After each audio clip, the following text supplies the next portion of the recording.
Chapter 500.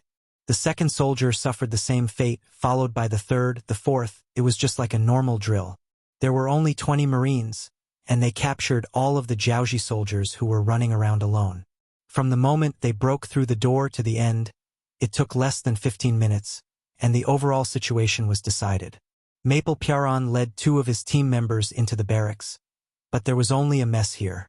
When there was not a single person in sight, the battle was declared to have ended. The swift action plan and lightning-fast surprise attack gave people the feeling that they were using a sledgehammer to kill a chicken. Even though Maple Piaron and the other soldiers had complete control of May Island, they did not show any excitement on their faces. Perhaps to them, the mission was too easy to complete, and there was no longer any sense of challenge, let alone excitement. The warship behind them sailed past May Island. When Commander Nyeyong saw Maple Piaron and the other soldiers saluting him, he immediately returned a standard military salute, and then said to the deputy commander beside him, "Leave 1 warship for platoon leader Maple. The rest of the ships move forward at full speed. The destination is Noweave City." After the order was given, the steam-powered ships that had been modified by the shipyard in Chichen City suddenly emitted black smoke, and like an arrow released from a bow, they flew across the sea and headed straight for Noweave City, which was dozens of miles away. Noweave City. It was still drizzling, but the soldiers and civilians of Jiaoji, who had long been accustomed to such terrible weather, did not have much of an impact. The city gates were wide open, and people were constantly entering and exiting. All kinds of hawking sounds could be heard, and it was very lively. On the tower of Noweave City, a Jiaoji soldier was leaning against a stone pillar and taking a nap. Perhaps it was the raindrops that fell on his face, causing him to slowly open his eyes at this moment. As he reached out to wipe the raindrops off his face, his gaze swept across the distance, and then he closed his eyes to continue his nap. But just as his head was about to lower, he suddenly thought of something and opened his eyes abruptly. He then pointed at the coastline in the distance with a somewhat shocked expression, and his voice also became a little stuttered due to the fear. "Enemy, enemy, enemy, enemy attack."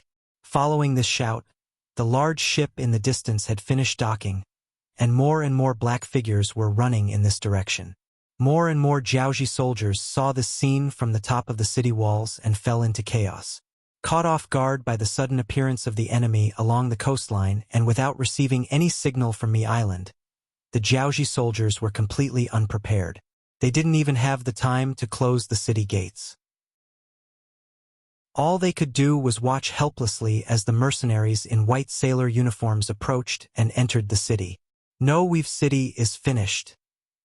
Southern Ming Dynasty's capital, Nanjing House.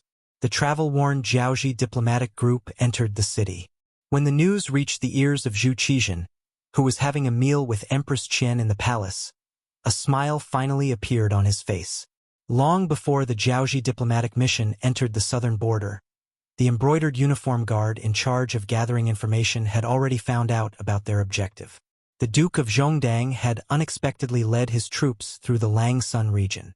Following that, he took down Tsui and Beidai, catching the Jiaoji army by surprise. When the news spread, even Zhu Qizhen was shocked. He knew how powerful Yang Qindong was, and he had a clear understanding and evaluation of the military strength of the mercenaries. However, he still didn't expect them to be so powerful and so fast. They actually managed to kill their way into the inner region of Jiaoji. Took him a long time to calm down from the shock. Zhu Qizhen was overjoyed as he knew his chance had come. Although Yang Qindong's strength was not what he wanted to see, his current actions had indeed solved a lot of problems for him. Once the southwest Jiaoji surrendered, Shiping King Mu Bin would be free and would no longer need to defend the southwest. When that time comes, he would be able to send out his troops to attack the Min King. If that was the case, then he had seen hope in reclaiming the lost land in the southwest. The excited Zhu Qizhen suppressed the urge to order Mu Bin to send out his troops. He decided to see what the Jiaoji envoy group had to say first. Since they were here to admit defeat, he was not going to let them off the hook this time. He was going to squeeze them dry. He wouldn't forget that if the Jiaoji army hadn't helped the Min King, how could the other party have become so powerful? He also wouldn't forget that old man Li Li still wanted to marry his third princess. "What's wrong, Your Majesty? You seem to be very happy." Empress Qian noticed that Zhu Qizhen became much more excited after Chao Jixiang came over and told him about the Jiaoji diplomatic mission. As the Empress, she was naturally happy for the Emperor. "Haha, Empress, we can finally hold our heads high this time. Just watch. It won't be long before the matter of the Southwest is resolved. Once that matter is resolved, we will work hard to govern. There will come a day when we return to the capital of the North. There can only be one great Ming, and there must be one." Seeing the Emperor in such high spirits, Empress Qian was naturally overjoyed. She even ate an extra bowl of rice due to her poor appetite. The Jiaoji diplomatic mission entered the capital. As soon as they entered the relay station, they sent a letter to the Bureau of Rights, requesting an audience with Lu De, the Minister of Rights, and the Emperor of the Southern Ming Dynasty. Zhu Qizhen had already issued a decree, so how could Lu De allow the other party to meet the Emperor so easily? Even he didn't plan on meeting the other party immediately. Instead, he sent a right assistant minister to probe the other party's bottom line. In Nanjing, the Jiaoji diplomatic mission and the Southern Ming Bureau of Rights were still probing each other. Within Jiaoji, scouts were galloping on horseback.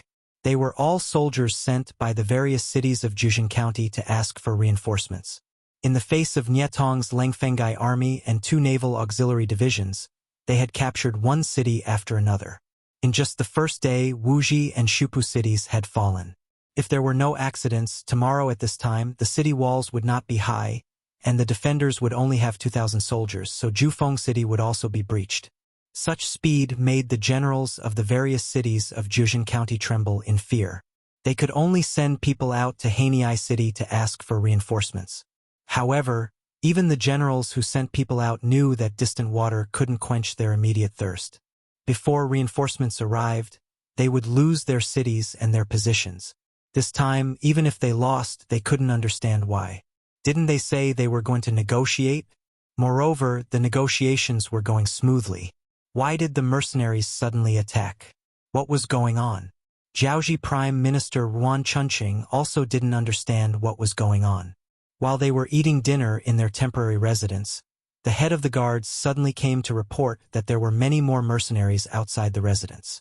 They had actually surrounded the residence. "They surrounded us? What do they want?"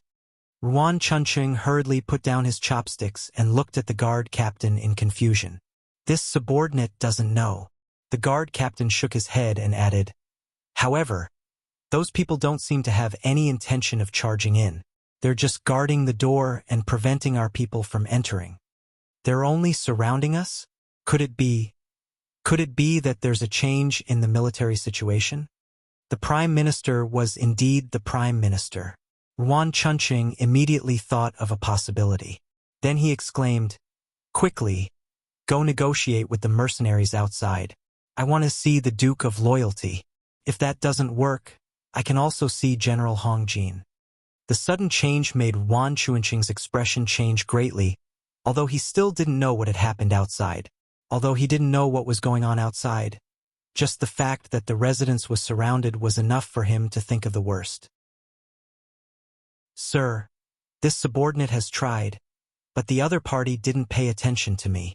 The guard captain first raised his head and looked at Yang Qindong with a very difficult expression. Then he lowered his head again. Plop! Ruan Chunqing sat back down on the wooden chair. His eyes were glazed over. He knew that this time the matter was serious. The moment Prime Minister Ruan's temporary residence was surrounded was the moment the mercenaries set out. 50,000 young Han people from Jiaoji had already entered Beidai City. Along with them were 5,000 Type 81 rifles made in Chichen City's arsenal, as well as 20 individual rocket launchers and some corresponding firearms and ammunition. This was all that the munitions factory had in stock at the moment. Although Gao Xiong had dominated the seas with the navy and obtained a lot of copper and iron, the actual production was still very low. It was different from the production lines of factories in the future. Many things still needed to be completed by manpower. This made it so that during normal times, the things produced could still be used by the army. However, once there was a war, the production and consumption could not be proportional. For this matter, Yang Chendong had ordered the arsenal to continue expanding. His footsteps of conquering the world did not want to stop because of firearms and ammunition. However, some things could not be eaten in one bite. It needed to be digested and absorbed slowly. The manufacturing of weapons was based on this principle. The 5000 Type 81 rifles sent from the rear were only for Lung Feng and the auxiliary soldiers to use. After all, if a gun fired too many bullets, there would be problems with the rifling. Problems such as the accuracy of the gun and the jamming of bullets would follow one after another. It was necessary to have a replacement port. The lack of firearms was also the reason why Yang Chendong allowed Hong Jin to form his own mercenary army. Firstly, there would be someone to manage Jiaoji in the future. Secondly, to prevent firearms from being wasted for no reason, there would be a need for some cold weapons battles. This was the time when Hong Jin and the rest could be used. Chapter 501. However, in order to prevent a situation like this from happening in the future, they were only allowed to have 30,000 soldiers. This was a form of self-protection. With weapons and sufficient manpower, Yang Chendong did not want to wait any longer. He wanted to take down Jiaoji first. This was the first step towards achieving his life goal. If he could not even conquer a small country like Jiaoji, how could he conquer the entire world? Only one auxiliary battalion and one temporary auxiliary battalion were left in Beidai City. Not counting the companies directly under the regiment, there were a total of 20 fully staffed battalions. They set off from Beidai City towards Hanoi City. The person in charge of the vanguard was the commander of the 3rd Battalion, Kong Chuanxin. The commander of the 1st Battalion, Wu Shang, was still fighting the black soldiers of the Jiaojichen Heijin tribe in the Langsun region. The commander of the 2nd Battalion, Chun Bo, had led his men to take down Beidai City previously.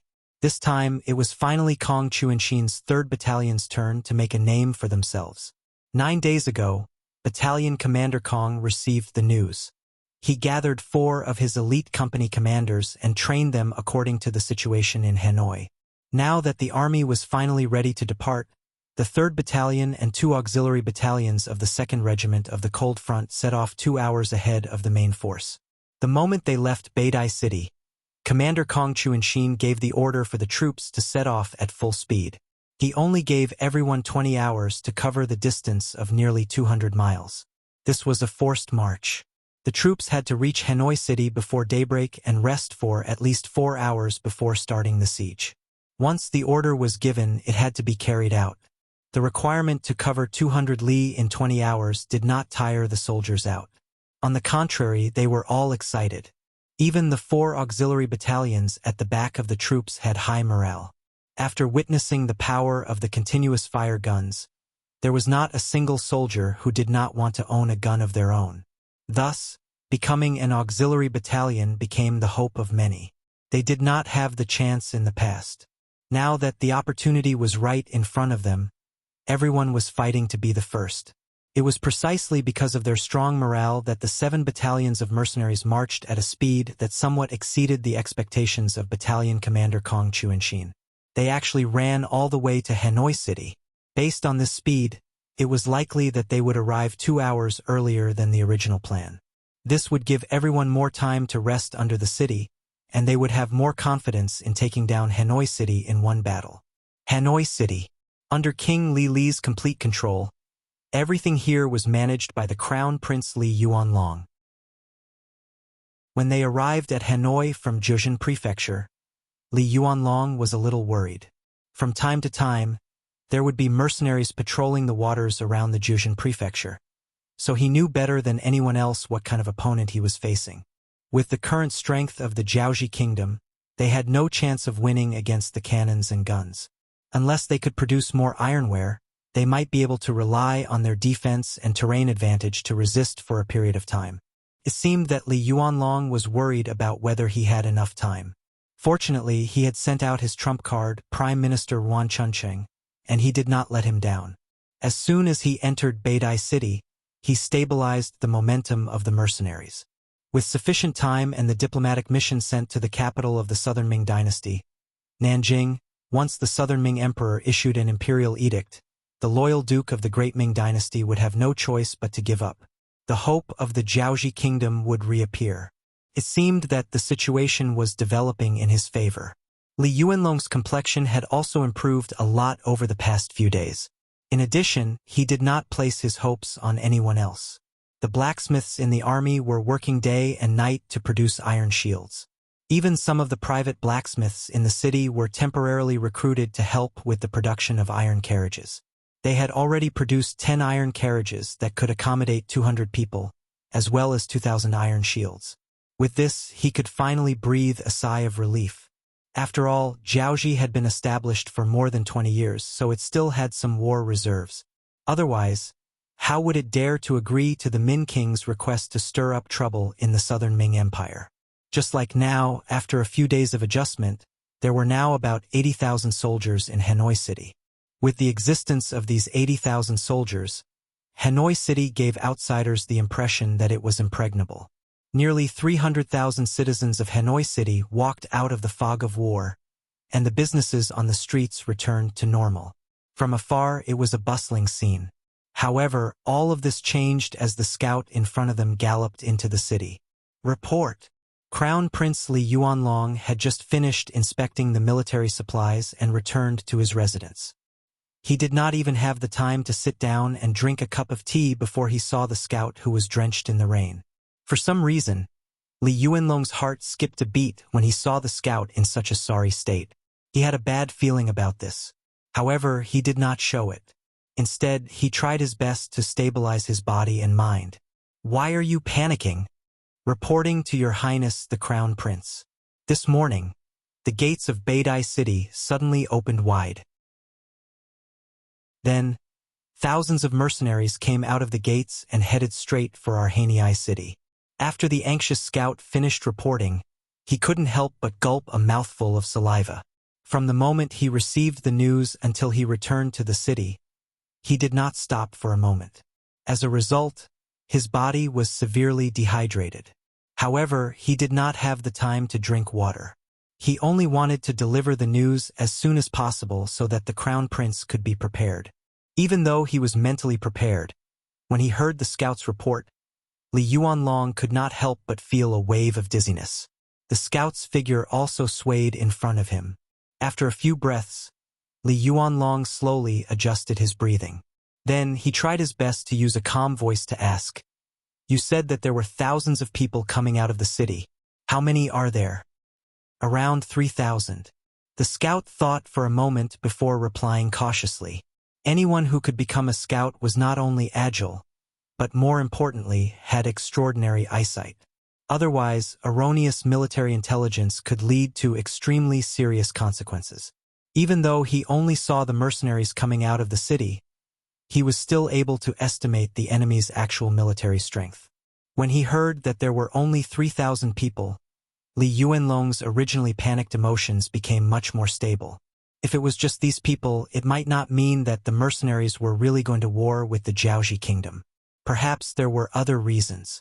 After all, no matter how powerful the enemy was, it was too much to expect 3,000 people to take down the capital of Jiaoxi, which had 80,000 soldiers and 300,000 citizens.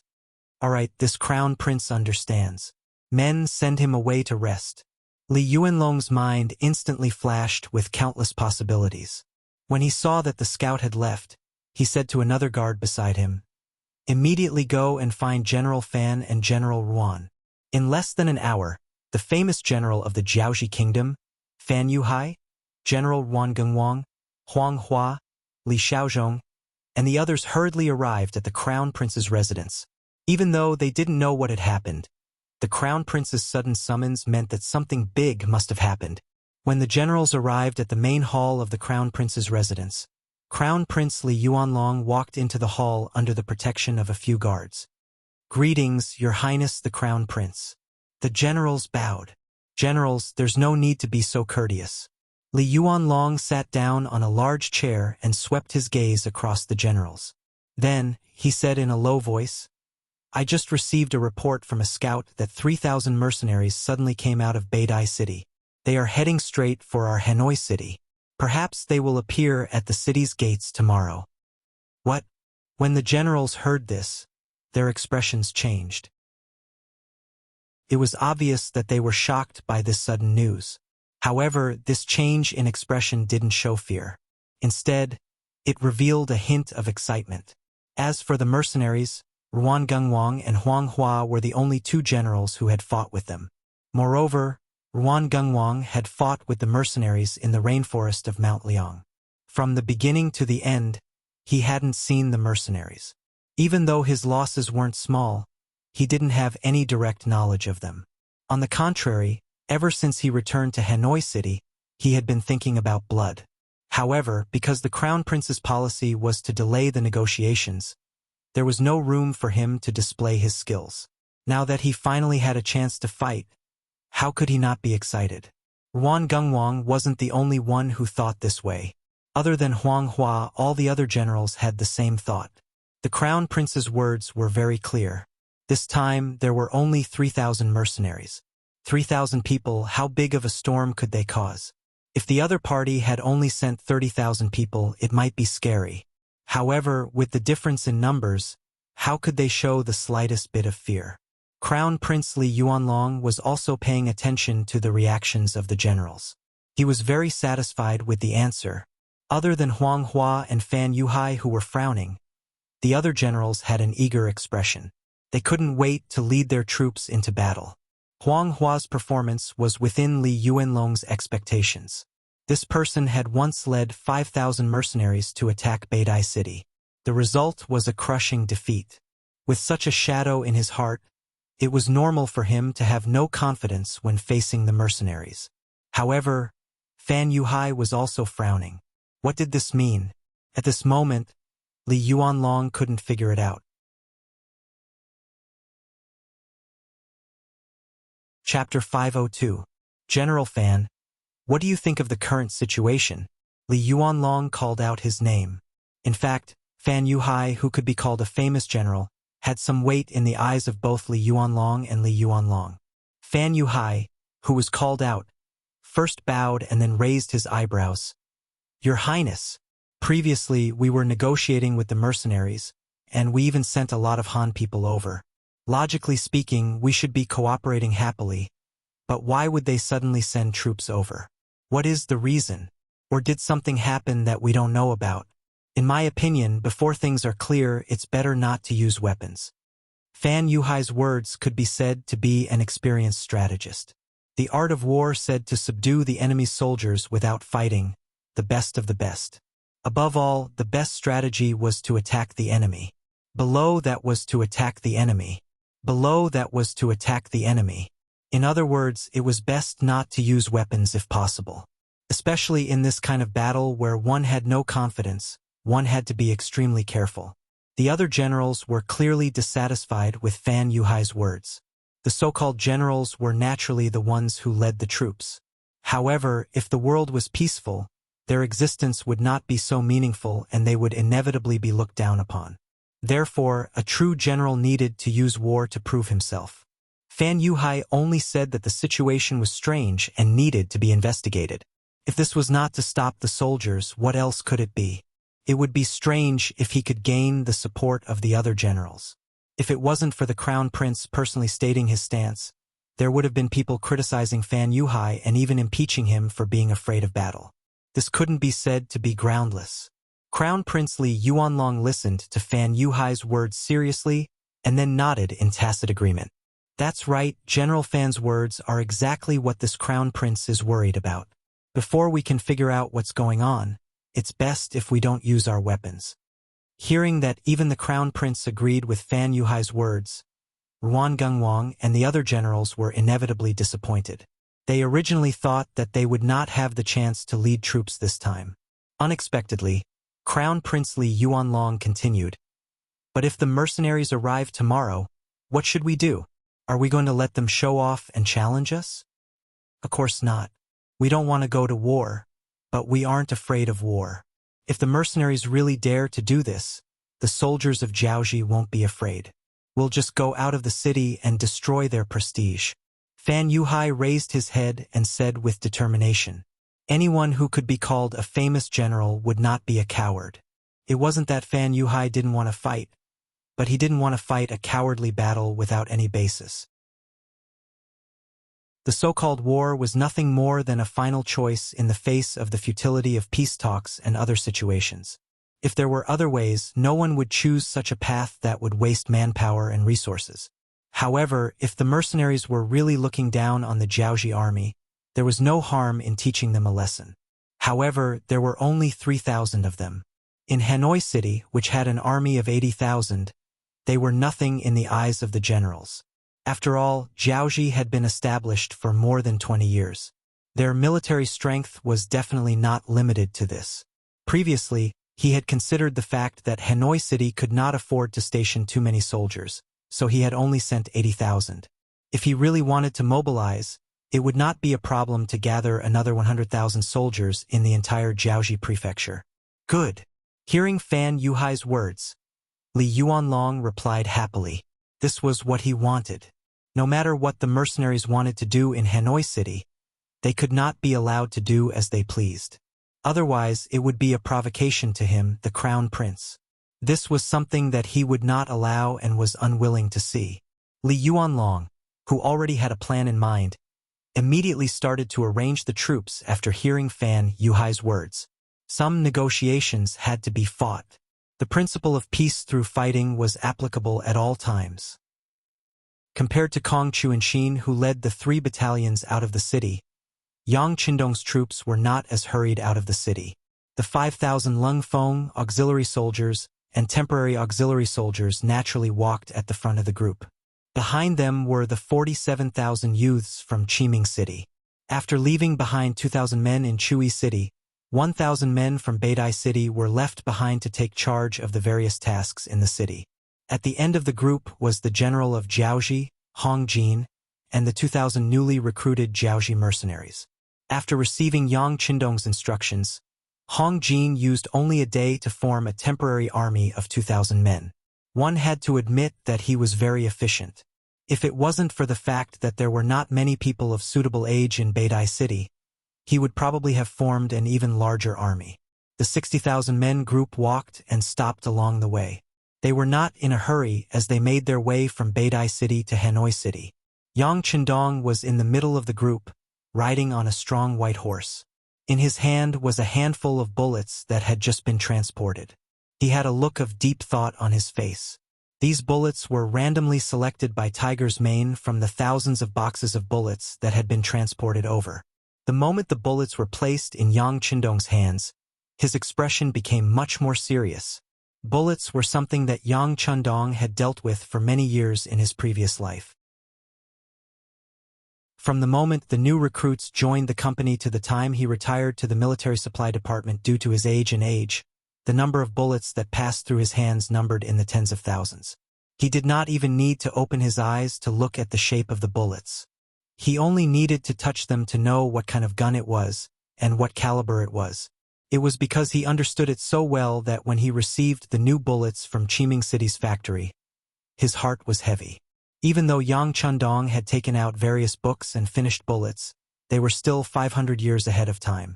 The various technologies were completely unable to keep up, causing the current process of manufacturing bullets to rely entirely on manual labor. This also caused the shape of the bullets to be completely different, and many of them were even unqualified. Just like the handful in Yang Qindong's hands, there were only a dozen bullets, and they were divided into several sizes. Among them, there were Type 81-7, 62mm bullets, and Type 95-5, 88mm bullets. Although these two sizes of bullets looked similar to the bullets used before, in reality, there were some differences in the shape and weight of the bullets. It was these differences that caused Yang Qindong a headache. Firearms were not a joke. Even for a sharpshooter, giving him a new gun would require time to get used to it. This was because even if the guns were mechanized, there would still be differences. Not to mention the bullets for these guns that were all made by hand. 5,000 newly shipped Type 81 rifles, 500 newly shipped Type 95 rifles, Yang Qindong had seen them all, and the differences were not small.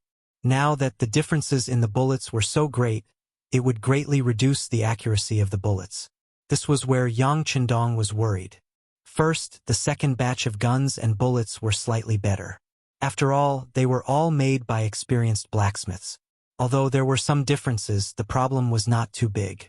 The accuracy on the battlefield could still reach about 70%. However, because of the increase in demand at the front, the munitions factory at the rear was constantly expanding. The new recruits were mostly inexperienced, so the specifications of the products were naturally much worse. Yesterday, at the temporary shooting range in Beatty City, Yang Chendong had tried it himself. With his strength, the bullets he shot only hit the target 60% of the time. After constant shooting correction, the hit rate finally reached more than 80%. It was easy to imagine that after equipping the normal auxiliary soldiers, they would have a 30% accuracy rate. That would already be very good. This was the case when technology was not developed. Yang Chendong also knew that some things could not be forced. He could only hope that the soldiers could quickly adapt to the new guns and bullets, and not let these things adapt to them. Yang Chendong, who was riding on the horse, suddenly opened his eyes and said to Tiger's Mane, who was also riding on the side, "Inform the army that there is no need to rush. Every morning and afternoon, set aside an hour for target practice." Target practice? Tiger's Mane's face showed a look of confusion. He wanted to say that target practice was a waste of bullets, and even the wear and tear of the guns was not small. But since it was an order from the young master, of course, he would unconditionally carry it out. He nodded, then turned around and rode off to inform the army. How could Yang Chendong not know about these disadvantages? But if the soldiers were not fully adapted to the guns and ammunition, when faced with the charge of the enemy on the battlefield, the guns in their hands would not be accurate. Once the enemy really rushed in front of them, the losses would be huge. No matter what, guns were inanimate objects. Now that they were worn out, they could kill more enemies on the battlefield, increase their accuracy, and reduce the number of casualties. No matter how one looked at it, it was worth it. Through target practice, the soldiers would be more compatible with the unique guns in their hands. This was the only thing Yang Chendong could do for the soldiers. Not long after the order was given, the army stopped, and close to 50,000 Crimson City youths started to cook. Not far away, gunshots could be heard. The target practice had begun. The deafening gunshots caused the originally disorganized Jiaoji mercenaries to change their minds. At this moment, Hong Jin's words finally carried more weight, and more people knew what it meant to obey orders. Below Hanoi City, before midnight, the 7 battalions of mercenaries had arrived at a place 5 miles away from the city. They quickly set up tents here. Other than the 2 companies of soldiers who were in charge of guarding and keeping watch, the rest of the soldiers went to sleep after eating. Everyone knew that when dawn came, there would be a huge battle waiting for them.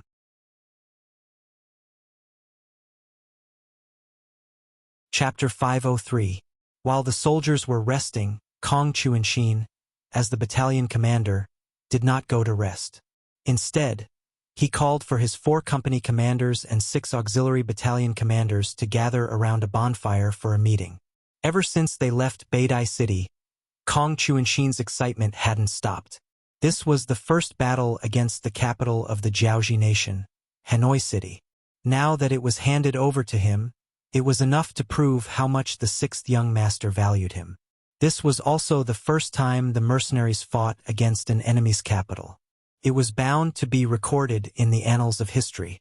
As the commander of this battle, he was bound to be remembered in the history of the mercenaries. However, whether this record was good or bad would depend on tomorrow's performance. He called all the officers over for a discussion. Even though there were 7 battalion commanders, including himself, but in reality, there were still some differences in strength. For example, Kong Chuanshin's position as the commander of the Cold Vanguard Battalion had the highest authority. He was equivalent to a battalion commander of the A Battalion, an auxiliary battalion was equivalent to a B Battalion, and a temporary auxiliary battalion was equivalent to a C Battalion. Therefore, right from the start of the meeting, Kong Chuanshin held the initiative. He didn't even bother to ask the other 6 battalion commanders what they thought. Instead, he focused his attention on Tian Su, the company commander of the 3rd Battalion's 1st Company. If the 3rd Battalion of the Cold Vanguard Battalion was the main offensive company, Then the commander of the 1st Company under him was the best company of the 3rd Battalion. At the very least, the destructive power and military strength of this company was far greater than that of an auxiliary battalion. Compared to the temporary auxiliary battalion, it was at least 3 to 4 times more powerful. 1st Company Commander, what do you think of being the main offensive force for tomorrow's battle? Kong Chuanxin asked directly without any pleasantries. Thank you for your trust. 1st Company will definitely complete the mission. Tian Su stood up excitedly. His face was flushed with excitement. Naturally, the other 3 company commanders of the 3rd Battalion were dissatisfied. But there was nothing they could do about it. After all, he was the company commander of the 1st Company. In the previous few small-scale competitions held in the barracks, the 1st Company had always been victorious. They were the most outstanding in all aspects, and this was also recognized by everyone. After considering the importance of tomorrow's battle, the 3 company commanders didn't say anything even though they were still a little jealous. It was a good thing to have a certain level of competition. However, if internal strife were to occur because of this, it would ultimately affect the overall combat strength of the entire 3rd Battalion. That would be a big deal. The result was very straightforward. Whoever had internal strife would be fired. Due to this reason, since the establishment of Cold Front, 4 company-level officers had been demoted because of internal strife. They had all been reported to the 6th Young Master for approval. The 4 company commanders, who originally had a bright future ahead of them, wanted to achieve more achievements, so they started to play tricks in the dark. Later, they were discovered by the government and reported to the 6th Young Master. The 4 of them were immediately removed from their positions and sent to the various factories in Crimson City for observation. If they didn't perform well, they would be sent to farm, and there would be no future for them. The 6th Young Master had said more than once that it was hard to find a 3-legged toad, but there were plenty of 2-legged people. Especially in the Cold Front, there were many heroes and heroines. Even without them, the Cold Front would still continue. If anyone dared to have such thoughts and wanted to challenge his bottom line, then they could try. After the incident with the 4 company commanders, the relationship between the officers had improved a lot. Normal competition still existed, and this was encouraged by the higher-ups. However, there were no longer any cases of people using unscrupulous methods to achieve victory. Perhaps there were still some who had such thoughts, but they definitely wouldn't dare to do it. When Tian Su was called out by Kong Chuanxin, his face was filled with excitement. Kong Chuanxin was also very satisfied with the morale of the other party. He nodded and said, "Good. Tomorrow morning, we will see your company's performance. The other battalions will cooperate with you. However, I will say the ugly words first. If your performance is not good, and you don't reach the standard of your usual training, then this battalion commander will have the authority to replace you at any time. When that time comes, don't come complaining to me. Yes, I promise to complete the mission." After saying this, Tian Su scratched his head embarrassedly.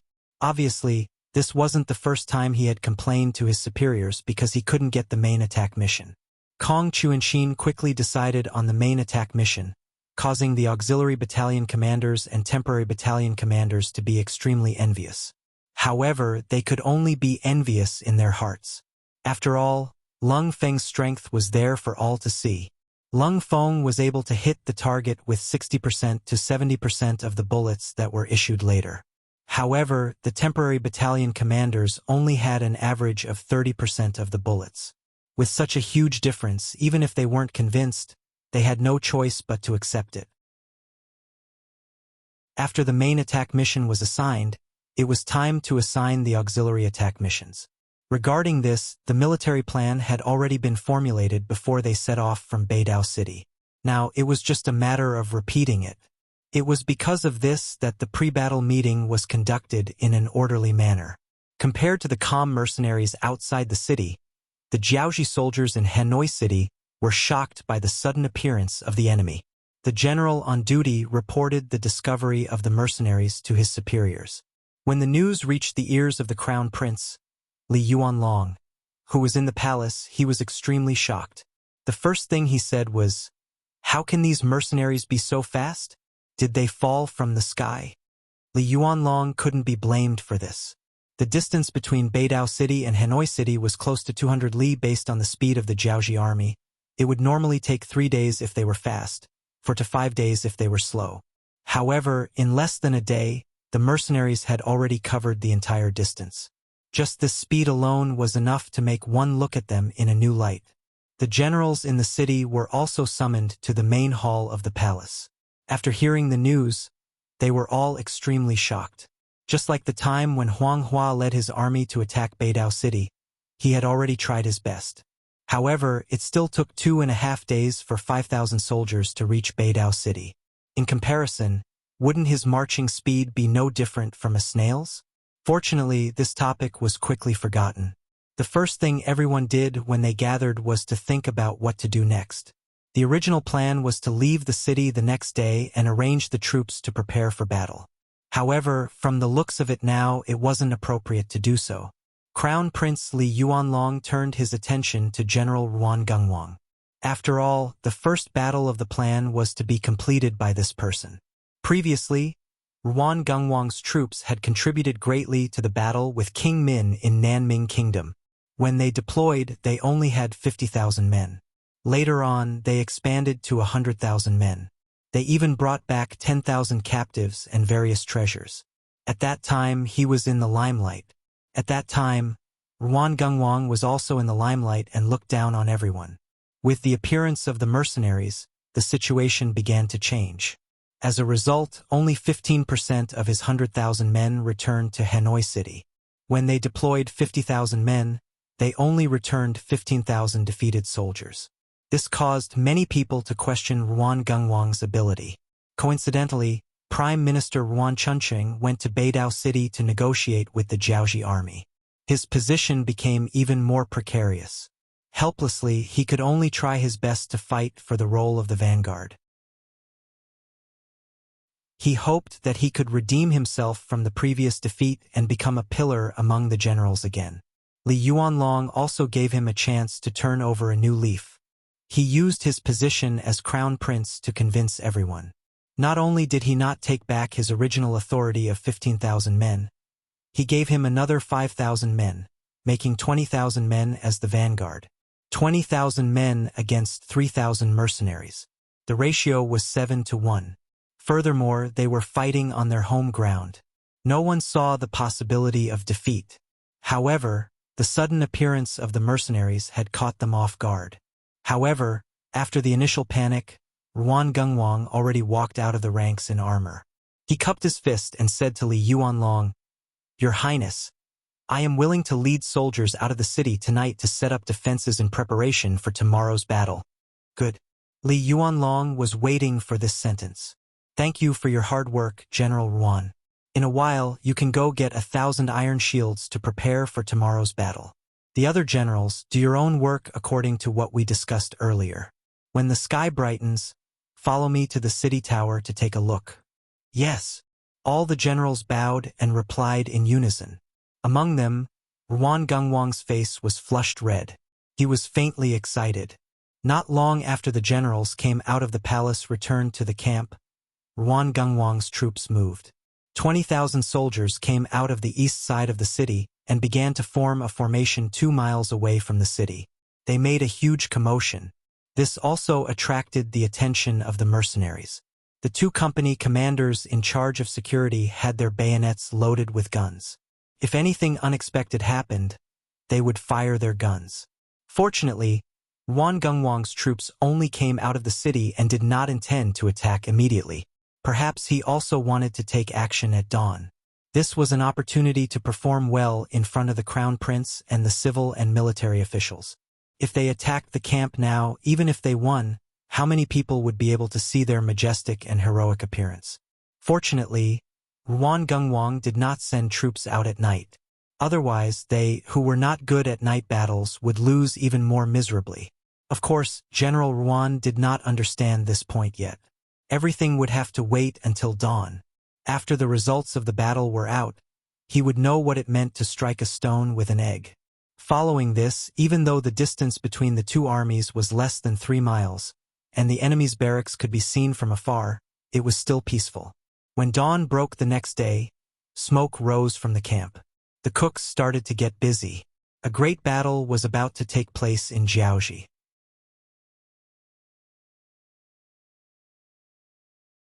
Chapter 504. Southern Ming Capital, Nanjing Imperial Palace. The Minister of Rites, Lu De, was asked to stay behind by Zhu Qizhen after the morning assembly. Compared to a while ago, Zhu Qizhen's face was much rosier, and his mental state was much stronger.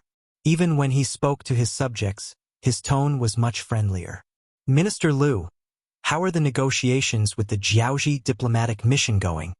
Your Majesty, this subject is preparing to report this matter to you. Just last night, after the efforts of the officials from the Ministry of Rites, the Jiaoji diplomatic group finally agreed to submit to the Southern Ming dynasty. If needed, they can also send troops to attack the Min King's army. Your Majesty only needs to issue a decree for the Duke of Loyalty to disband the mercenaries. When talking about these, Lu De could be said to be talking non-stop, spittle flying everywhere.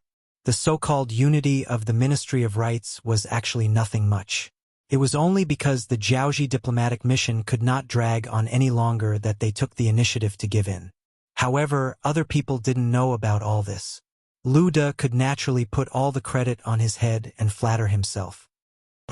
When Zhu Qizhen heard that Jiaoji was not only willing to submit, but also send troops to help him deal with the rebel king of Min's faction, his eyes widened. He then shouted loudly and slapped his hands on the dragon shore. It was no wonder that Zhu Qizhen was so excited. If it was a small Jiaoji in the past, he would not take it seriously. However, ever since his defeat at the Battle of Tumu, he had not had a peaceful time. He had walked step by step. To be able to persevere until now, he felt somewhat tired. After enduring for so long, he finally saw hope. How could he not be excited? How could he not be excited? Zhu Qizhen was truly happy. The king of Min was able to gain power with the help of the Jiaoji army. Why couldn't he gain their help to defeat the enemy? Once the king of Min's army was defeated, the southern Ming would take back Guangdong, Guangxi, and Yunnan. Not only that, he had also gained the friendship of Jiaoji. When the time came, he could ask them to send troops to help him deal with the Baiming king of Yu, Zhu Qiyu. It would not be impossible for him to unify the Great Ming. When Zhu Qizhen thought about how he finally saw the hope of unifying the Great Ming dynasty, he wanted to cry. In the past 2 years, he rarely had a good night's sleep. Most of the time, he had nightmares. Now that he could finally get rid of all of this, it was a wonderful feeling. Zhu Qizhen's cheerful appearance was seen by Lu De. On the surface, he also had a smile on his face, as if he was happy for the emperor, but in his heart, he was thinking about how to use this opportunity to deal with Yang Chendong. Putting aside the fact that he had been in conflict with Yang Chendong because of the Hangzhou prefectural magistrate, when Yang Chendong had asked for the throne, even when Zhu Qizhen had agreed to it, he had taken the initiative to step forward and come up with a plan. He had used the reason that he needed to inform the emperor of Baiming to ruin the plan. From this point alone, the conflict between the two sides was irreconcilable. A while ago, he heard that the mercenaries had actually killed their way through the Langsun region and reached the hinterland of Jiaoji. No one was more worried than him. Lu De was truly afraid that Yang Chendong was too powerful. If that was the case, he would be able to cause trouble for him at any time. Just as he was anxious and hesitant, even Lu De was thinking about whether he should send someone to contact Yang Chendong privately and take the initiative to submit to him in order to ensure his safety in the future. The Jiaoji diplomatic group appeared at the right time. After forgiving them for 2 or 3 days, they completely submitted to him. This gave Lu De hope that the matter could be resolved. Now that he saw how happy Zhu Qizhen was, he rolled his eyes and cupped his fists. Your Majesty, Jiaoji is willing to submit to you and is willing to help Your Majesty send troops to quell the rebellion. However, there is a prerequisite for all of this. That is, the Duke of Loyalty has to disband the mercenaries.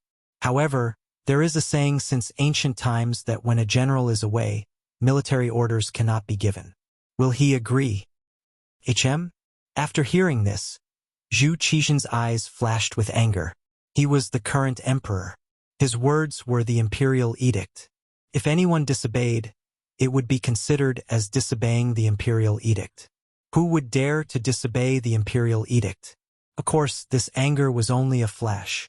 Even Zhu Qizhen himself knew that his so-called authority as the emperor was naturally an extraordinary existence in the eyes of other officials, but it might not really have any effect on Yang Qindong. Didn't he previously order the Duke of Loyalty, who had resolved the rebellion in Guangdong, to disband the mercenaries and return to the capital? However, the other party still didn't agree. Not to mention Jiaoji, which was thousands of li away, had the qualifications to disobey the imperial edict. If Yang Qindong disobeyed his imperial edict, wouldn't his reputation as the emperor be tarnished if word got out? If that really happened, Jiaoji wouldn't seek him out even if they had to admit defeat. The favorable situation would be lost in an instant. Zhu Qizhen felt a headache coming on. But no matter what, he was still an emperor. Even if Zhu Qizhen didn't have the confidence, he couldn't show weakness in front of an official. So he only said ambiguously, "Beloved official Lu is right. The Duke of Zhongdan is currently fighting a bloody battle in Jiaoji. We also don't know what the situation is like there. If the imperial edict delayed something important, wouldn't it be our fault?" He wasn't confident at all. However, he made it sound so dignified. Otherwise, how could he be the emperor? The word official could be said in any way. Although he understood this, Lu De definitely wouldn't expose him. This was a slap to the emperor's face. Unless he didn't want to live anymore, he definitely wouldn't do it. Not only that, he also pretended to be very understanding. "Your Majesty is wise. The Duke of Loyalty's situation isn't something we can know about immediately. Perhaps he's facing some difficulties."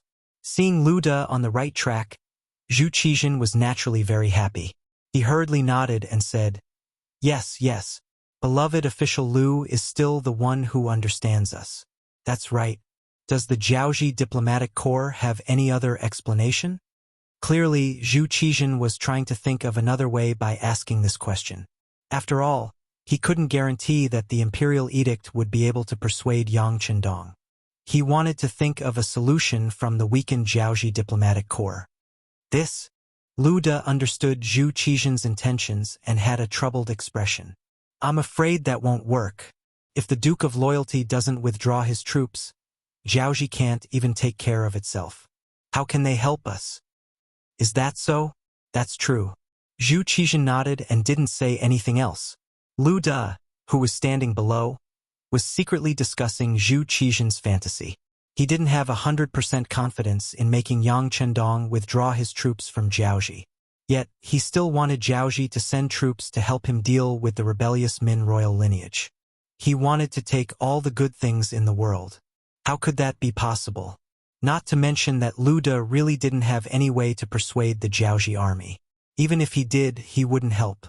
He couldn't wait for Yang Qindong to be unlucky. Now that he had finally found an opportunity, how could he take the initiative to retreat? As the saying goes, one should take action when one should.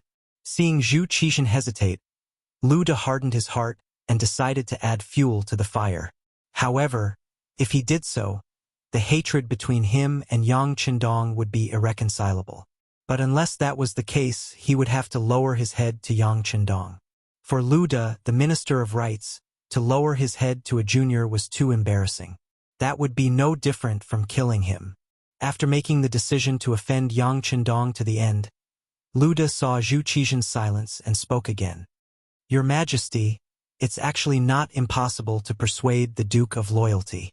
Zhu Qizhen was still thinking about how to use the current situation to obtain the best advantage for himself when he suddenly heard Lu De's words.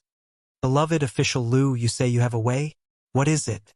"Your Majesty, there is a way. However, if we do this, it will inevitably draw the displeasure of the Duke of Loyalty. However, compared to resolving the King of Min's rebellion and restoring the Southern Ming Empire's clarity, one person's honor and disgrace are nothing. In short, we will have to ask your Majesty to make a decision." Lu De didn't directly state the method. Instead, he had a troubled expression on his face. He wanted to do his best to distance himself from the matter. Zhu Qizhen didn't think so much. He only wanted to solve the problem. Thus, he looked at Lu De with an urging expression. Beloved official Lu, if you have an idea, just say it. Whether it will work or not, we will make the decision. Yes. Lu De hurriedly agreed and then said, Your Majesty, from what this official knows, the Duke of Loyalty has an extremely good relationship with his fourth brother.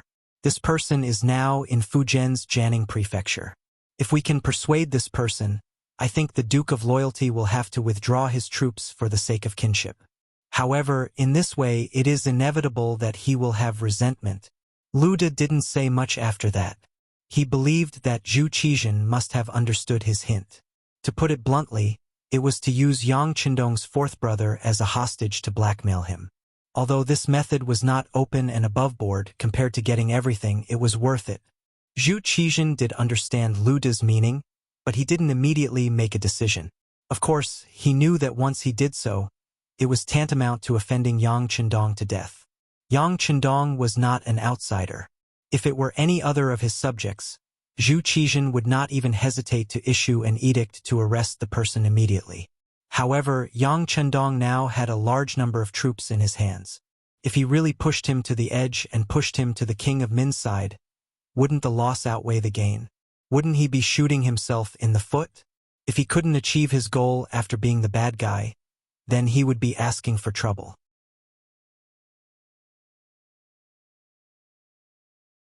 Chapter 505.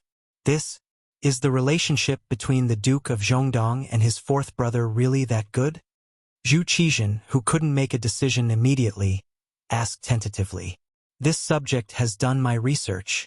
The Duke of Zhongdong's fourth brother, Yang, is the only person who will follow the Duke of Zhongdong back to the ancestral home to pay respects. If their relationship isn't good, I'm afraid they won't go together. This subject also heard that Yang was originally going to follow the Duke of Zhongdong and was allowed to. However, for some reason, he was left behind. This should be for his safety. Since this is the case, it can be used to prove that the relationship between the two brothers is really good. Is there such a thing? Zhu Qizhen sat on the high seat and stared at Lu De. If it was just a casual suggestion from Lu De, he would have thought that it was just a casual suggestion. However, now that he heard that Lu De had investigated this matter so deeply, only a fool would believe that it was all an accident. There was only one answer. Lu De had been planning for this for a long time. When he thought of the various conflicts between Lu De and Yang Qindong, Zhu Qizhen understood that Lu De wanted to use his hand to stop Yang Qindong from becoming powerful. The officials would often play some battles and schemes with each other. As the emperor, there were many things that he was well aware of. However, sometimes he would stop them or even expose them. However, sometimes he would act as if nothing had happened. Whatever decision the emperor made, it all depended on whether the goal of the struggle between the officials was beneficial to the emperor's power. Zhu Qizhen saw through Lu De's thoughts, but he didn't have the intention to expose it. He also didn't want to see Yang Qindong becoming powerful. Since Lu De's attitude and goal were the same as his, why not do it in passing? After thinking it through, Zhu Qizhen nodded. Beloved official Lu is right. Since this is the case, this subject will send the embroidered uniform guards to Jianing Prefecture to invite that person called Yang to the capital. After the matter is settled, we will issue a decree to Duke of Zhongdong. No matter what, Jiaoji is still one of the vassal states of our great Ming. It is one of the states that Taizu ordered not to invade. Even if they are willing to give up their title of Anan and return to the embrace of our great Ming, we should accept them with a benevolent heart.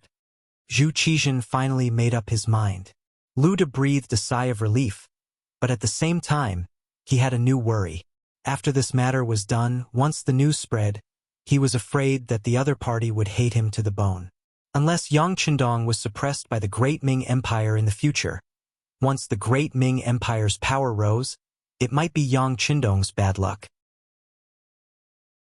As for whether or not the news would spread, not long after Lu Degang walked out of the imperial palace, under Zhu Qizhen's indication, the head eunuch Chao Jixiang spread the news. As soon as Lu De returned to his residence, his subordinates told him the news that had just spread from the imperial palace, causing him to almost spit out a mouthful of blood. His expression was extremely ugly as he looked in the direction of the imperial palace. Lu De could not help but curse in his heart. Your Majesty, Even if you want to burn the bridge after crossing the river, you shouldn't be so quick to do it. It seems that in the future, if there is him, there will be no Yang Chendong. If there is Yang Chendong, there will be no him. In Nanjing City, the matter of how to deal with Jiaoji was still slowly being discussed, and the relevant matters were also slowly progressing. In front of the capital of Jiaoji, Hanoi City, arrows were already drawn and bows were drawn. A great battle was about to break out. Banners fluttered in the wind, war drums thundered, and a dark mass of soldiers stood at the foot of the city. Killing intent swept through the heavens and the earth, causing those who were brave to tremble uncontrollably. The moment the sky brightened, in front of the east gate of Hanoi City, the two armies stood in formation on the vast land.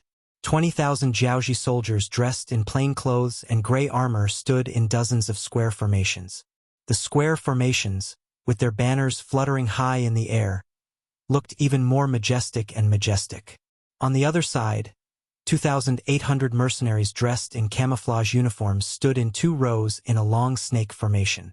Their advanced firearms and steel knives were all drawn, giving off a killing intent. The difference was that the mercenaries did not raise any banners. This was also Yang Chendong's idea. Before he confirmed his position, he did not plan on letting his mercenaries raise any banners. It was precisely because there were no flags flying that the nearly 3,000 mercenaries looked like a huge green snake hibernating there from afar. They seemed to be moving, yet they were still, causing others to not dare to underestimate them.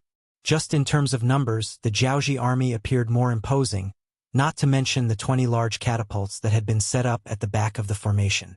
These catapults could throw boulders weighing almost 100 kilograms into the air. The furthest they could reach was more than 500 meters. They could be said to be the cold weapon with the longest range. Behind them were the catapults that could attack from afar. At the front of the formation was a 1,000-men iron shield formation. With these, they could block the enemy's firearms. With sufficient preparation, General Ruan Gungwang's face was filled with confidence. The war horn had been blown, but Ruan Gungwang did not immediately give the order to attack. Instead, he turned his head to look at the top of the Hanoi City wall. When he saw Crown Prince Li Yuanlong and the others standing there and looking down, he felt the blood in his body flowing quickly. He was so excited that he pulled out the sword at his waist, pointed it forward and shouted, "Advance! Advance!" The 1,000-man iron shield formation at the very front quickly changed its formation from a square to a horizontal line. Soon, it formed a huge dragon, walking at the very front of the formation. Normal shields were made of wood and iron. In the cold weapon era, they could defend against bows and arrows but not bullets. A pure iron shield would be able to defend against long-range bullets, but it would have a lot of flaws. Even if they were raised for a short period of time, they would consume a lot of energy. Moreover, they would be inflexible and difficult to move with the army. Despite knowing these flaws and advantages, Ruan Gungwang had no choice but to rely on them. In the first place, he didn't intend to use these shields to attack. He only needed them to protect his soldiers as they continued to advance. When they reached the range where they could start charging, he didn't believe that the enemy's muskets would be able to kill many people if 20,000 of them pressed forward at once. Under Ruan Gungwang's orders, the 1,000 iron shield soldiers moved forward slowly. The other 20,000 Jiaoji soldiers hid behind them. Several square formations merged into one and moved forward slowly. Advance! Advance! Advance! With every step the army took, an earth-shattering shout could be heard. It was quite impressive and gave people a sense of awe. Damn, looks like these are elite soldiers. Company Commander Tian Su, who had received the mission of being the first to attack, could not help but snort when he saw the enemy 3 miles away slowly moving towards him. Those who could become members of the Cold Vanguard were all proud.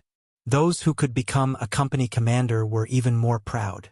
It was rare for him to take anyone seriously. Now, the Jiaoji army was actually moving forward as though there was no one around them. In Tian Su's eyes, this was a form of provocation. If it were not for the fact that they were 1,000 meters away, he would have taught them a lesson with the 9-5 style. The Jiaoji army was still moving forward. The word advance kept coming out of their mouths. Gradually, they reached a peak. They were like a volcano that could erupt at any time. Once it reached a certain temperature, it would come rolling in. In comparison, the 7 battalions of the Cold Vanguard stood motionless on the ground. They were like huge rocks that were fixed to the ground. They were not affected by the wind and rain at all. Haha! Did you see that? The enemy is afraid. Ruan Gungwang, who was riding on his horse, laughed out loud when he saw that the mercenaries were still motionless even though they had already moved 500 meters forward. In his opinion, the mercenaries were only motionless because they couldn't do anything. Crown Prince Li Yuanlong stared intently at the scene in front of him from the top of the Hanoi City Tower behind him. Although the troops were already far away and he could no longer see clearly, he could still clearly see that the mercenaries were not moving.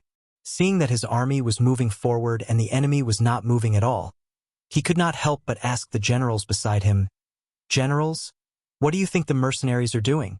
The one standing closest to Li Yuanlong was the famous general of Jiaoji, Fan Yuhai. Compared to the other generals who were all smiling, his expression was more serious. When he heard the crown prince's question, he replied naturally, "The enemy is clearly using an action to counter the enemy. To be honest, this kind of steadiness is something that our army cannot achieve." Just as Fan Yuhai finished speaking, another general, Li Xiaozhong, could not help but say, "General Fan, why do you have to raise the morale of others and lower your own? It is obvious that the mercenaries are scared by our army and do not dare to move." Li Xiaozhong was a member of the Li clan. Now that the Li clan was powerful in Jiaoji, his status as a general had also risen. When Fan Yuhai heard Li Xiaozhong's words, he did not try to argue with him. The generals on the battlefield were not like those civil officials who cared about words. They cared more about results. Before the results were out, it was hard to tell who was right and who was wrong. Crown Prince Li Yuanlong also did not say anything. Instead, he stared at everything in front of him with interest. He wanted to see how the powerful mercenaries would deal with the Jiaoji army that outnumbered them by several times. At the front of the battlefield, the distance between the two sides was rapidly shrinking. From the initial 3 li, it was now less than 700 meters. Even so, the word advance was still echoing in the air. The Jiaoji army's momentum was getting stronger and stronger. "Prepare your grenades. Shields my ass. In a moment, I will let them know what it means to lift a rock and smash it on their own feet." Facing the approaching enemy, Tian Su did not show a trace of fear. On the contrary, he gave an unquestionable military order to the soldiers below. Then, he took down the 95 style from his body and stood in a standing position, ready to shoot.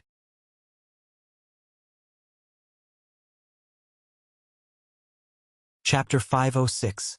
Battalion Commander Kong Chuanshin was in the middle of the troops. Seeing the 20,000 Jiaoji soldiers closing in, his expression did not change. If one looked closely, one could see a trace of disapproval in his eyes. It wasn't because Kong Chuanshin was careless. Before he came, Yang Chandong had talked to him and told him about the iron shield that was being built in Hanoi City. This was all thanks to the Security Bureau. After being injected with large amounts of gold and silver, the Security Bureau had developed so quickly that they had already infiltrated the countries that they were pretending to be enemies with. Once there was any movement, they would immediately spread the news so that the main force of the mercenaries could make the most accurate decision. As someone who came later, no one knew better than him the importance of intelligence. Later on, people said that victory in a war depended on the source of military intelligence. Some people even said that 70% intelligence and 30% battle. This showed the importance of military intelligence to an army. It was because he was prepared that Yang Chandong told Kong Chuanshin about the Jiaoji army building the iron chariots when Kong Chuanshin was about to lead the army into battle. Not only that, he also came up with a countermeasure. The advantage of the steel shields was their sturdiness. They could indeed effectively block flying bullets. However, their weaknesses were even more obvious. For example, they were slow and inflexible. With these shortcomings, it was naturally very easy to deal with them. All they needed to do was throw a series of grenades, and it would be like a heavenly maiden scattering flowers. In this way, unless the place was very narrow, facing the fragments of the explosion in all directions, even an iron shield would be useless. As for the steel chariots, regardless of whether it was a rocket launcher or a 4-0 flame, they would all be easy targets. Thinking about the battlefield in the future, even mobile tanks were afraid of rocket launchers, not to mention the clumsy steel chariots that relied on their legs to move. Kong Chuanshin, who had received the news ahead of time, didn't show the slightest hint of panic when he saw Iron Shield approaching him step by step. The only thing he was worried about now was whether Tian-Su could keep the situation under control. After all, there was a limit to how far a grenade could be thrown. Whether or not the mercenaries at the front could withstand the pressure from the Jiaoji army and strike at the most appropriate time was the most important factor in this first battle. Tian-Su was the company commander of Company 1, and was the subordinate that Battalion Commander Kong Chuanshin valued the most. As the mercenary group continued to expand, the number of mid-level officers needed also increased. Promoting new recruits was something that Yang Chundong had always advocated. Under what circumstances would one be able to tell if a person's military talent was worthy of being entrusted with important tasks? Without a doubt, war was the best battlefield and way to test a commander. Kong Chuanshin wanted to test the ability of the company commander of heavenly strategies. So he didn't say a word from beginning to end. He just watched everything from the perspective of a bystander. Of course, if heavenly policy was really useless, then the second company commander, third company commander, and fourth company commander could replace him at any time. This was also something Kong Chuanshin had prepared behind the back of the heavenly policy. He believed that even if the company commander of heavenly strategies found out about this, he wouldn't be dissatisfied. After all, the situation on the battlefield was always ever-changing. A commander who didn't leave any room for maneuver was the most unprofessional. How would the company commander of heavenly strategies know about this? After ordering a company of subordinates and a battalion of auxiliary soldiers to prepare grenades, he raised his Type 95 and fired a shot at the Jiaoji soldiers in front of him. Bah! The sound of the gunshot was extremely crisp. The bullet flew out of the barrel of the gun and hit a Jiaoji soldier's shield according to Heavenly Strategies' plan. Under the sound of the iron weapons colliding, an even more crisp sound of collision was produced. When the gunshot rang out, Ruan Gengwang's eyes widened. His expression was somewhat unnatural. Although the Crown Prince had said that these shields were made of pure metal and that firearms shouldn't be able to penetrate them, he still lacked confidence because he hadn't tested it before. When the gunshot rang out, his entire body tensed up. All of this lasted until the bullet hit the metal shield and produced a spark. Only then did he heave a huge sigh of relief. Then he pointed to the front with a smile and said to his subordinates, "Do you see that? The opponent's firearms are useless against us." Ha ha ha. The group of subordinates also laughed loudly as if they were in agreement. Previously, they were indeed a little nervous. Although they took the initiative to attack, their morale was astonishing. However, before they encountered firearms, they really didn't have confidence in their hearts. Now it was all good. The truth allowed them to relax. Not only the generals, but the soldiers below Yeshen were also frightened by this shot. However, when they saw that the troops in front of them didn't show any signs of chaos or uneasiness, these people also let go of their courage. When they shouted the word "advance," their voices were much louder and their speed was much faster. As expected, it's made of pure metal. Amazing! After firing the shot, Heavenly Strategies retracted the Type 95 and shook his head. Although he looked a little disappointed, he wasn't afraid at all. Obviously, this result was within his expectations. The two troops were still closing in on each other rapidly. For 100 meters, 300 meters, 200 meters. As they got closer and closer, both troops could clearly see each other's formation. A tense atmosphere began to spread. The emotions of war and killing were quickly condensed and focused. 150 meters, 130 meters, 100 meters. At such a distance, both sides could already see each other's figures and appearances. The archers of the Jiaoji army who were hiding behind the metal shields also prepared to fire their arrows. There were a total of 2,000 archers. One could imagine that if they didn't stop them, arrows would rain down from the sky. "Comrades, charge for 30 meters. Drop the bombs and shoot." His gaze was fixed on the enemy's every move. When he saw that the enemy was about to make the first move, Heavenly Strategies, who had been lazing around all this while, seemed to have changed into a different person. He suddenly roared and led the troops to charge forward. Heavenly Strategies' actions also led the soldiers beside him to charge forward as fast as they could. The Cold Vanguard Company and the Auxiliary Battalion, a total of 500 people, charged forward like arrows released from a bow. To the soldiers who had to run 25 kilometers in a day's training, the 30-meter distance was a sprint. In just a few seconds, they had crossed the required distance. Then, 500 grenades were tossed forward like rain. Under the 30-meter standing run, the flying speed of the grenades was much further than before. Basically, each grenade was thrown a distance of more than 60 meters. Under such superposition, the distance of 100 meters was covered in the blink of an eye. Before the Jiaoji army could react, including the 2,000 archers, they had just knocked their bows. Before they could release their arrows, the grenades that filled the sky rained down on their heads. What the hell is this? Many of the Jiaoji army instinctively had this question in their minds.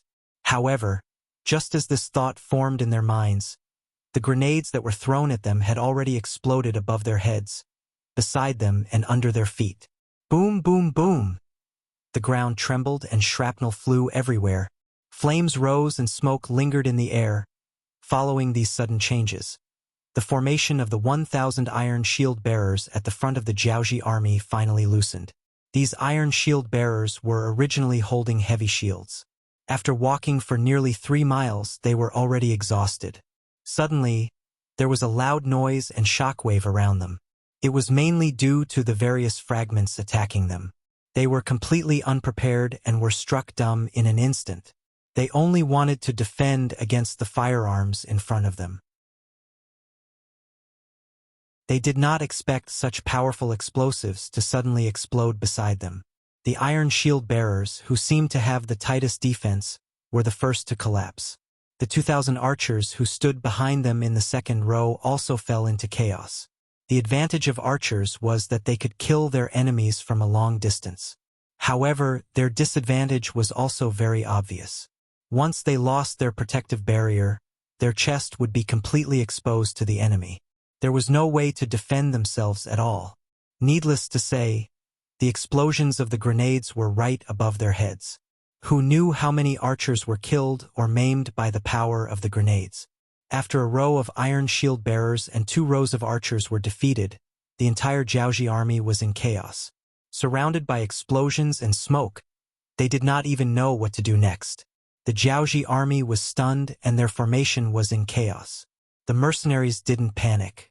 After throwing out the grenades, they started shooting with their guns. 500 people against 20,000 enemies. There was no need for them to aim. All they needed to do was to adjust the Type 95 and Type 81 assault rifles into continuous firing mode. Da-da-da, da-da-da-da. Bullets continued to spray out from the muzzles of the guns, shooting towards the Jiaoji soldiers opposite them. Every time the machine guns fired, a group of Jiaoji army would fall to the ground. They did not understand the situation and did not know what was going on. Many of them fell to the ground with unknown emotions. Some of the Jiaoji army soldiers who were lucky enough not to be hit by the bullets turned around and ran. When people encounter danger, they will have an instinct. This instinct is to turn around and run away. Unless there was something even more terrifying happening behind them, they would run until they could not run anymore.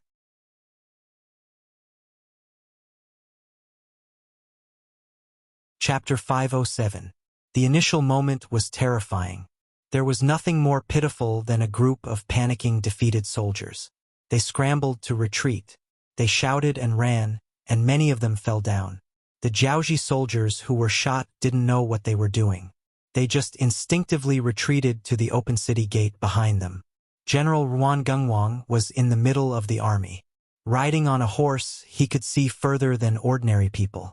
Naturally, he knew what had happened. The sudden explosion of the grenade was beyond his expectations. He had a bad feeling when he saw a large number of Iron Shield soldiers fall to the ground. However, before he could give the order, the entire army fell into chaos. Hold on. Charge forward. They have fewer people than us. As long as we charge forward, we can win. He shouted as he swung his sword at the retreating soldiers. He wanted to use this method to stop the army from retreating. However, under the fear of death, how many people would listen to his words? How many people would listen to him? But how many people would listen to it and take it to heart? The tide of retreating soldiers couldn't be stopped. Even though Ruan Gungwang had killed 4 to 5 retreating Jiaoji soldiers, he couldn't reverse the situation. Not only that, Ruan Gungwang, who was swinging his sword, became Tian Su's target. Riding on a horse and being higher than everyone else was a privilege of a general. However, at the same time, it was inevitable that he would become a conspicuous target. Tian Su targeted him. He held the 95 style firmly with both hands and raised the gun in a half-kneeling position. He adjusted his breathing and aimed between 3 points and 1 line. His finger gently touched the trigger of the gun. Then his shoulder shook. That was the recoil of the bullet. Bang! Bang! In the chaos, no one paid attention to the 2 gunshots. However, after the first gunshot missed the target, the second gunshot hit the target. Ruan Gungwang, who was still swinging his sword and yelling at the retreating soldiers, felt a pain in his chest. Then his breathing became hurried. His body swayed a little on the horse before he lost the strength to hold on to it and fell from the horse. Once a person fell, the consequences would be very serious. Ruan Gungwang, who had been shot, would not have died immediately. However, when he fell to the ground, countless feet stepped on his body. Not only did he not have a single breath left, but his entire face had also changed. At that moment, he was completely trampled to death. When Ruan Gungwang fell off his horse and died, it meant that the 20,000 Jiaoji soldiers had completely retreated. Without anyone stopping them, the Jiaoji soldiers were running wildly. Less than 100 meters behind them, 500 mercenaries with guns were chasing after them, killing the last few Jiaoji soldiers who were running away. This seemed to have become a death sentence. The speed of the fleeing soldiers chasing after Qiu Jiaoji became slower and slower. They were all afraid that if they were too slow, they would fall behind and be killed. Because of this, stampedes occurred from time to time. No matter who it was, once they lost their balance and fell to the ground, they would not be able to escape the tragic fate of being trampled to death. Behind the Heavenly Strategies Company commander, Battalion Commander Kong Chuanxin saw that the overall situation was settled and immediately shouted to the 3 trumpeters who had been waiting for a long time, "Blow the bugle, everyone attack." Beep, beep, beep, beep, beep. The loud and refreshing bugle call sounded. Over 3,000 mercenaries gave a shout and charged forward. They maintained a platoon formation and tried their best to charge forward as fast as possible. The situation in front of them seemed to be telling them that if they were late by 1 step, who knew how many military merits they would lose. Compared to the full charge of the mercenaries, Crown Prince Li Yuanlong staggered on the city tower of Hanoi City. If it were not for the captain of the guards who supported him, he would have fallen to the ground. Defeated. Defeated. Li Yuanlong had just stabilized himself when he muttered to himself, "Defeated. Defeated. Your Highness, please close the city gates immediately." General Fan Yuhai's expression was also very ugly.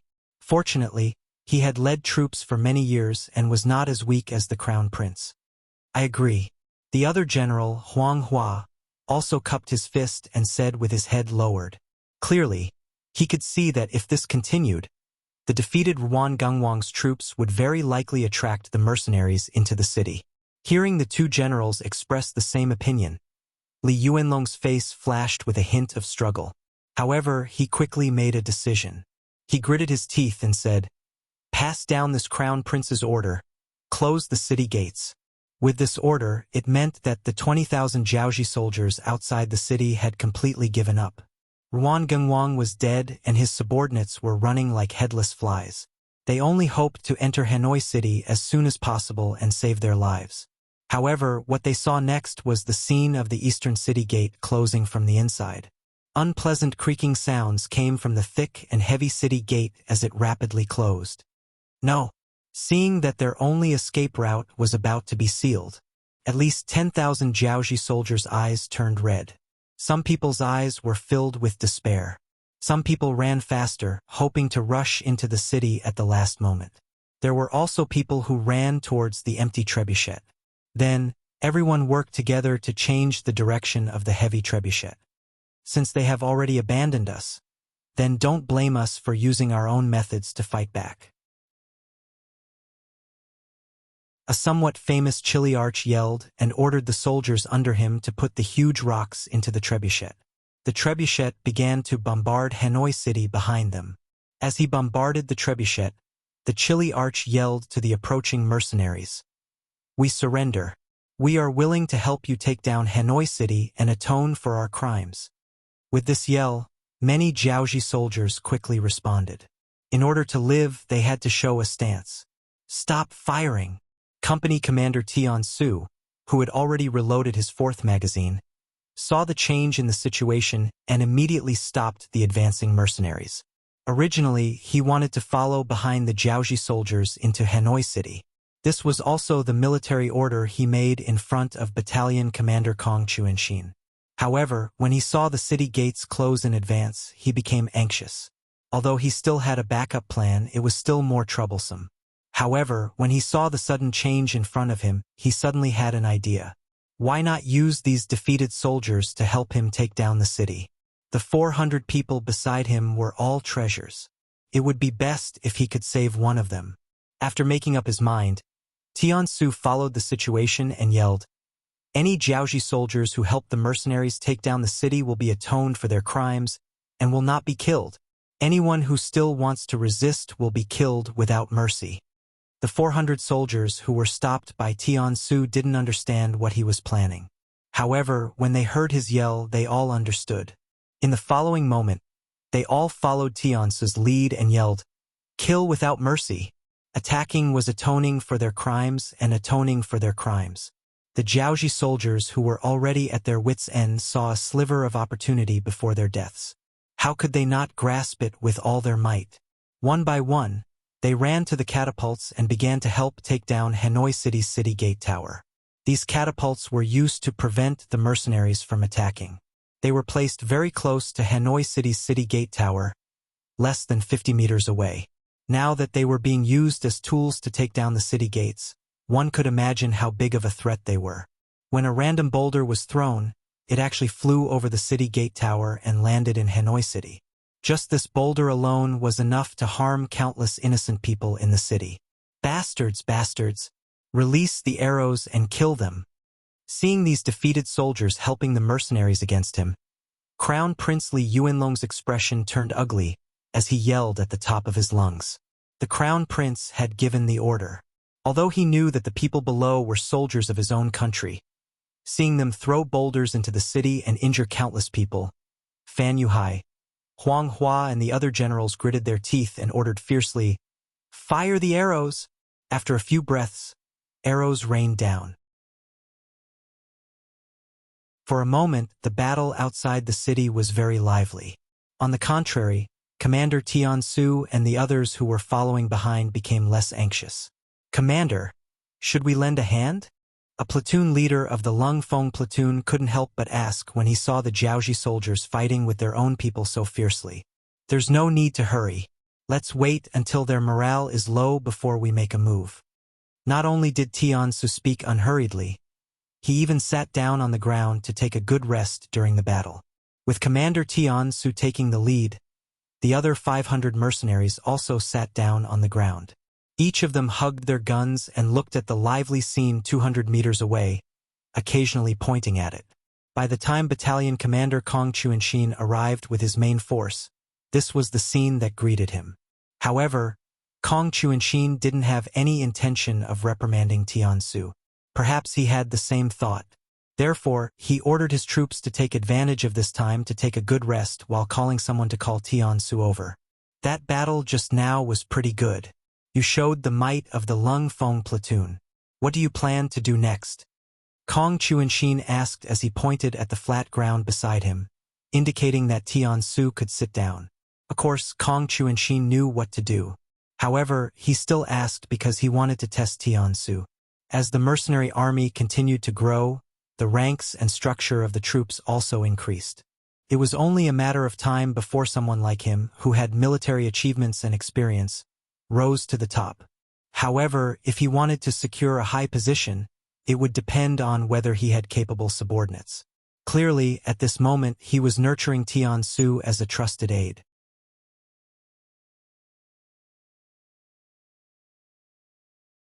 Chapter 508. In front of Kong Chuanxin, Tiansu wasn't that restrained. After all, Kong Chuanxin was his squad leader when he first joined Lengfeng. When he became a squad leader, Kong Chuanxin was also his platoon leader. Along the way, he had a battalion commander and a company commander. Battalion commander, what I mean is that we should wait until they've exhausted most of their forces. Once they're tired, we'll blast open the east gate and take the opportunity to charge in. Tiansu said casually. This was part of the battle plan from before. During the meeting yesterday, Kong Chuanxin had said that if it was possible, they should attack Hanoi City today. If the conditions weren't right, then they would wait for the right opportunity. Although that was what he said, everyone who attended the meeting knew that the battalion commander was going to make a decision to make a great contribution. Unless the conditions were really unsuitable, the invasion of Hanoi City today was a fact that was set in stone. Aren't we being a little too hasty? Kong Chuanxin asked worriedly after hearing Tiansu's reply. According to the intelligence, there are 80,000 Jiaoji soldiers in the city. In addition, there are many high-ranking officials and nobles in the city. I'm afraid there are at least 10,000 of them in total. If we include the conscripts in the city, then there will be 100,000 soldiers. Even though we can eliminate 20,000 of them, there will still be a lot left. Attacking a country's capital with less than 3,000 people?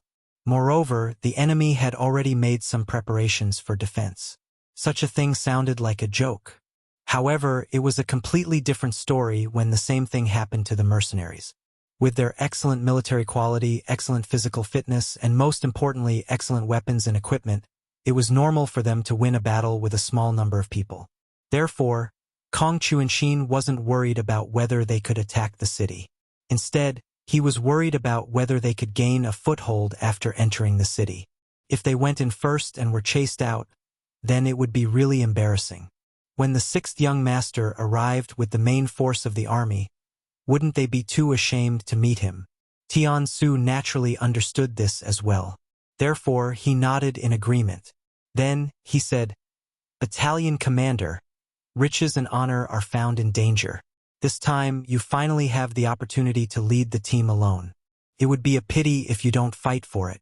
Moreover, once they suddenly entered the city, the Jiaoji soldiers would definitely not be on guard, and the good stuff would not be transferred too much. That was a large batch of spoils of war. How much merit would that be? Presumably, the sixth young master would be very satisfied when he saw it. As for what will happen after we enter the city, we can just take it slow and steady. If it doesn't work, we can just burn down all the dangerous buildings in front of us. As long as the Jiaoji soldiers can't get close to us, they can't do anything to us. When the time comes, it will be time for us to use our guns to kill them one by one. Burn houses? Are you going to burn down the houses too? Hearing this idea, Kong Chuanxin's eyes lit up.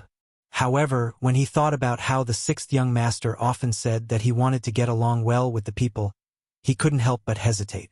Seeing Kong Chuanxin's worry, Tiansu chuckled and said, "Battalion commander, the sixth young master is a kind person. It makes sense for him to advocate for unity and building good relations with the people. However, we are not facing the Han people but the people of Jiaoji.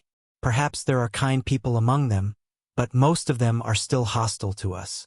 Moreover, a general success is built on 10,000 years of withered bones. At this time, we can't have the slightest bit of kindness. Otherwise, we will be harming our own brothers." Tiansu's words were very reasonable. On the battlefield, only victory mattered. Only by winning would they be able to gain the initiative. Even if you want to benefit the people, Yeshen has to have the final say. Otherwise, if you can't even protect your own life, how can you talk about protecting the interests of others? After hearing this, Kong Chuanxin finally made a decision. He wasn't an indecisive person to begin with. Otherwise, he wouldn't have become the battalion commander of Lung Feng. Alright, since that's the case, then let's rest for a while. When they are almost done fighting, we will make our move. Alright, prepare the weapons to break the city gate. We will see your performance later. With Kong Chuanxin's order, Tian Su changed from his seat to a standing position. He gave a standard military salute and said, "Rest assured, Battalion Commander, we will complete our mission." Crown Prince Li Yuanlong didn't know what the mercenaries were going to do next. He had already retreated from the East City Tower. After all, the catapults didn't have eyes. Who knew when they would land on his head? If he was hit, wouldn't he die with no one to seek justice? Other than Crown Prince Li Yuanlong, there was also the famous General Fan Yuhai and another general surnamed Li Xiaozhong. After they followed the Crown Prince back to the palace, they discussed what to do next. "Your Highness, don't worry. Today's battle was all Ruan Gengwang's fault. He underestimated the enemy and advanced prematurely, which led to his defeat. As long as we defend the city gate, the mercenaries won't be able to gain any advantage with our advantage in numbers." Li Xiaozhong was the first to step forward. He was comforting the Crown Prince, but he was also expressing his opinion on this battle. That's right. The other generals nodded in agreement, seemingly agreeing with Li Xiaozhong's words. Who was the Crown Prince? Ruan Gengwang was the Crown Prince of a country. If nothing unexpected happened, he would be the future king. Nothing must happen to him. Even if something happened, it would be because his subordinates didn't understand the Crown Prince's intentions and didn't do a good job. If the battle was lost, someone had to be the scapegoat. Ruan Gengwang, who died on the battlefield, became the scapegoat. Although the Crown Prince Li Yuanlong couldn't bear it, he had to make this decision for the sake of the overall situation. Alright, since everyone has the same opinion, then this matter is settled. However, in order to prevent any accidents from happening, we still need to mobilize the troops. General Fan, I'll have to trouble you with this matter. Li Yuanlong nodded helplessly and handed over the battle to the famous General Fan Yuhai. This general has received the order. Fan Yuhai cupped his fists and left the hall. There was no time to lose. For the sake of Hanoi's safety, some things couldn't be delayed and had to be done immediately. After Fan Yuhai left, Li Yuanlong discussed with the generals what to do next while waiting for news of the battle at the East Gate to end. At the East Gate, after the Crown Prince left, all battle matters were handed over to General Huang Hua. General Huang wasn't in a hurry when he saw the huge rocks blocking the city. He first sent people to evacuate some of the commoners near the eastern city gate while continuously ordering the archers to shoot down arrows from the top of the city gate tower. Compared to the cumbersome catapults, the archers were much more agile. In addition, they were on high ground, so they were unstoppable. In just an hour, they killed thousands of Jiaoji soldiers. They also threw down many rocks and wooden sleepers from below the city tower, destroying 10 catapults below. Without the catapults, the Jiaoji soldiers' attack power was completely weakened.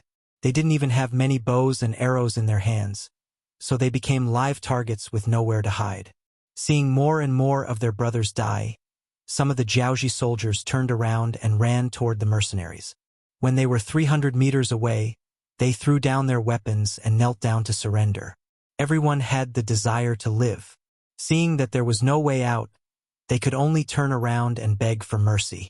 Although they were uneasy and didn't know how the mercenaries would deal with them, there was still some hope for them to try. It was much better than waiting outside the city as a target. Go to a camp of temporary auxiliary soldiers and confiscate their weapons. Tie them up with ropes. Camp Commander Kong Chuanxin waved his hand and 400 temporary auxiliary soldiers rushed forward. They surrounded the Jiaoji soldiers who had already surrendered and lost their will to fight. Speaking of which, there were at least 7,000 Jiaoji soldiers who were still alive. The ratio of 400 people surrounding 7,000 people didn't seem to be harmonious. However, on the battlefield, such things happened frequently. When facing a group of defeated soldiers, especially those who had lost their will to fight, One only needed to pay a small price to detain them. It was just like when the Japanese army invaded China. 2 Japanese soldiers could detain 2,000 Chinese for tens of li. Thinking about it now, it didn't seem very possible. However, it did happen. It had to be said that when a nation lost their will to fight, it was very sad. After dealing with the 7,000 captives, Chang Tiansu also started to get busy. First, he organized the troops. Then, he called out the 10 soldiers from each platoon. Unlike the other soldiers of the Cold Front, these 10 soldiers, from the squad leader to the vice squad leader to the ordinary soldiers, each carried a large wooden box on their backs. Along the way, they had been switching to carry the boxes, and their speed was not much slower than the other comrades. When they were called out, each of them opened the wooden box skillfully. Then, 5 individual rocket launchers were assembled and placed in each of their hands. His gaze swept across the soldiers. When he saw that they were all filled with fighting spirit, Chang Tiansu nodded in satisfaction. He pointed at the east gate of Hanoi a few hundred meters away and said loudly, "Blast open that gate. Platoon 1 and 2 cover it. Platoon 3 and the auxiliary battalion will charge in when the gate is opened. Anyone who resists, kill without mercy." The order to attack the city was finally given by Chang Tiansu. A total of 500 mercenaries puffed out their chests and shouted in unison. They then turned around and began to move towards the east gate of Hanoi City in rows. On the east gate, General Huang Hua was commanding the soldiers to clean up the battlefield.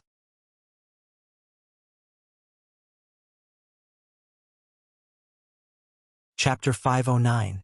In the battle just now, there were still a few boulders that fell on top of the city tower, injuring some soldiers and destroying some city walls. If they weren't properly repaired, it would become a troublesome matter when facing an attack. While arranging for the city walls to be cleaned, Huang Hua ordered his men to fetch a large number of bows and arrows. They had wasted a lot of arrows from the previous battle, and now was the time to replenish them.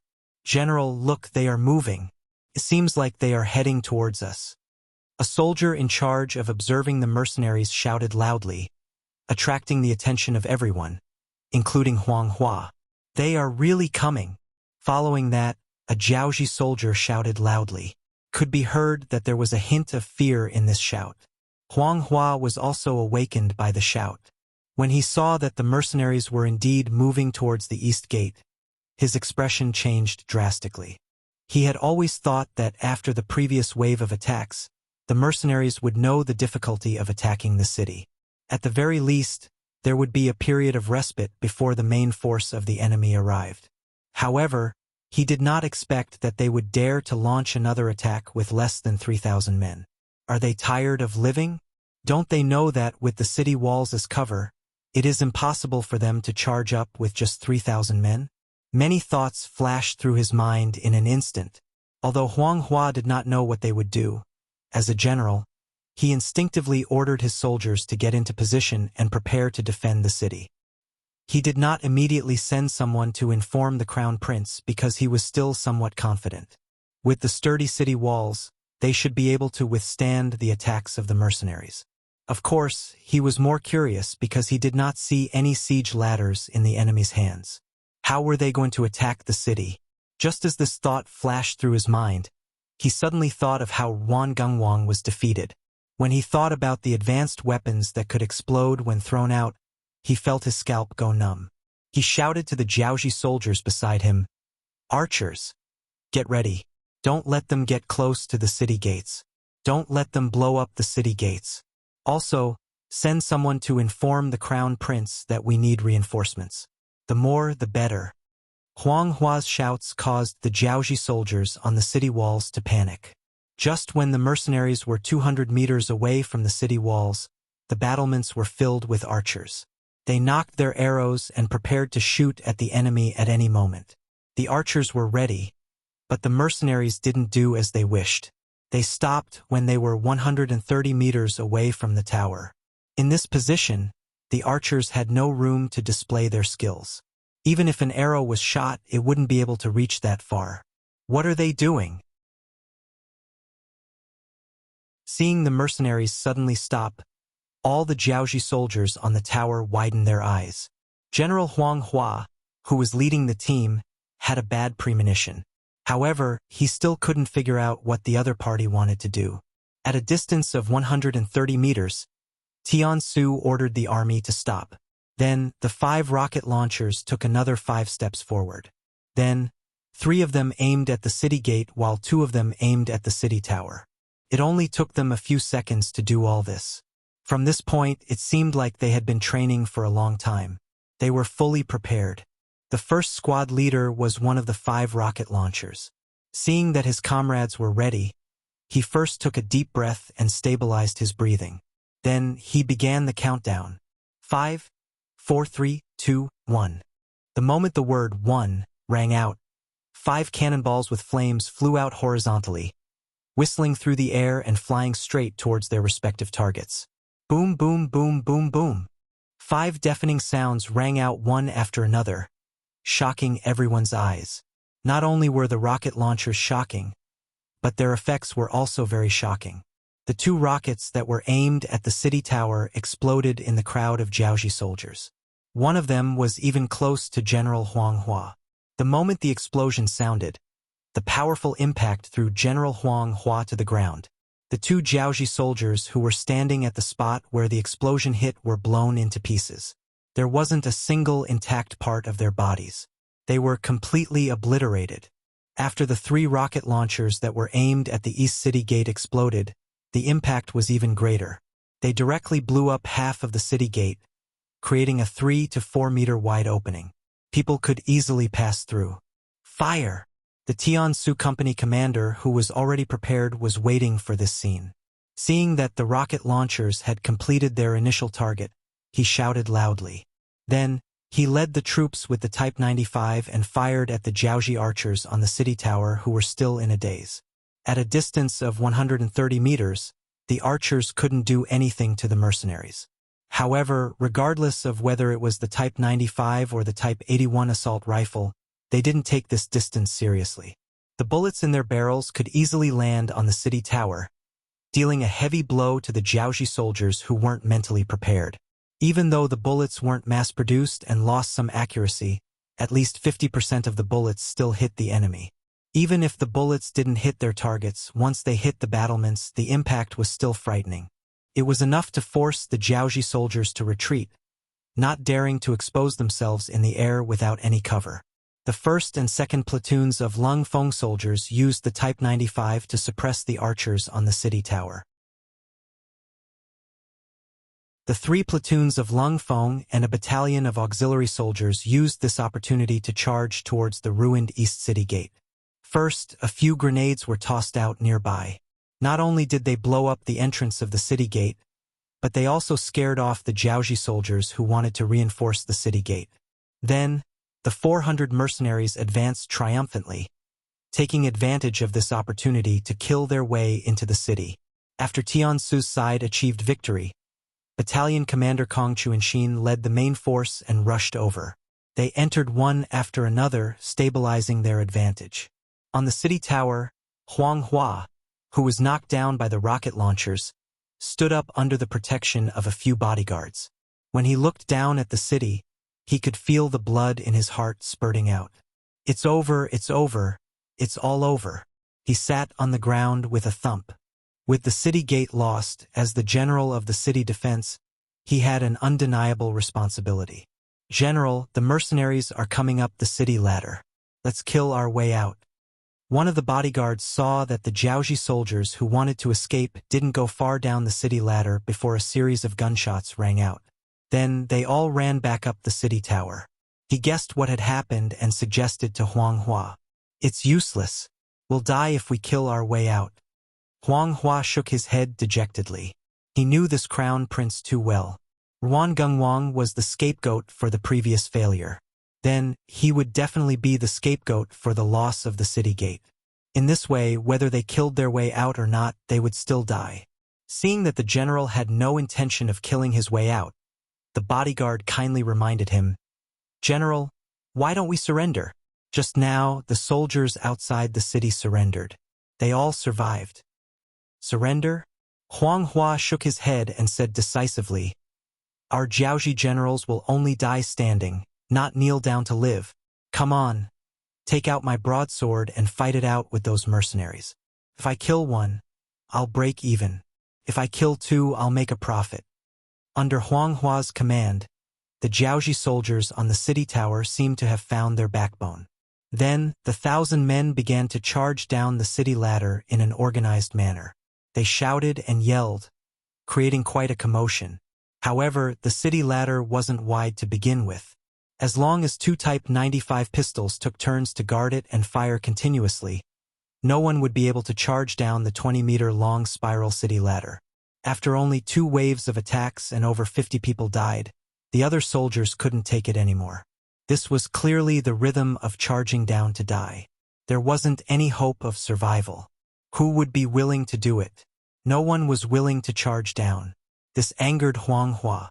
He used his big sword to kill a Jiaoji soldier who didn't listen to his orders. Then, he coldly looked at the other Jiaoji soldiers and said, "Since you've joined the army, fighting bloody battles on the battlefield is your destiny. Whoever dares to retreat, this person will be your example." Seeing the blood dripping down from the big sword, the Jiaoji soldiers became afraid. They had no choice but to charge again. Needless to say, under the muzzle of the Type 81 rifle, they left behind a bunch of corpses and retreated. At this moment, the shouts of the mercenaries could be heard from below the city tower. Those who surrender will be spared. Those who resist will be killed without mercy. Originally, there was no hope of survival. Everyone thought that since they were going to die anyway, they might as well charge out and die. However, now that there was a path of survival in front of them, everyone's thoughts became lively. However, at this moment, Huang Hua didn't care about all this.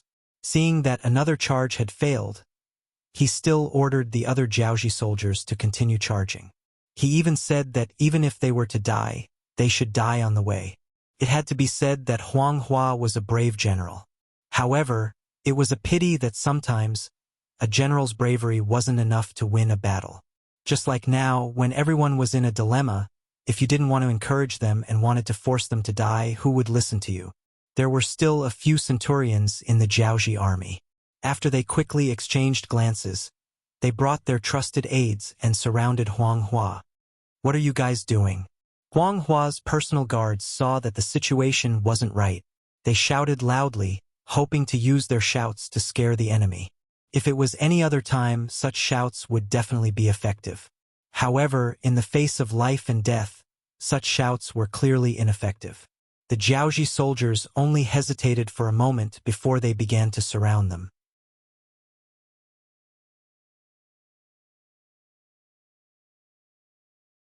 Chapter 510.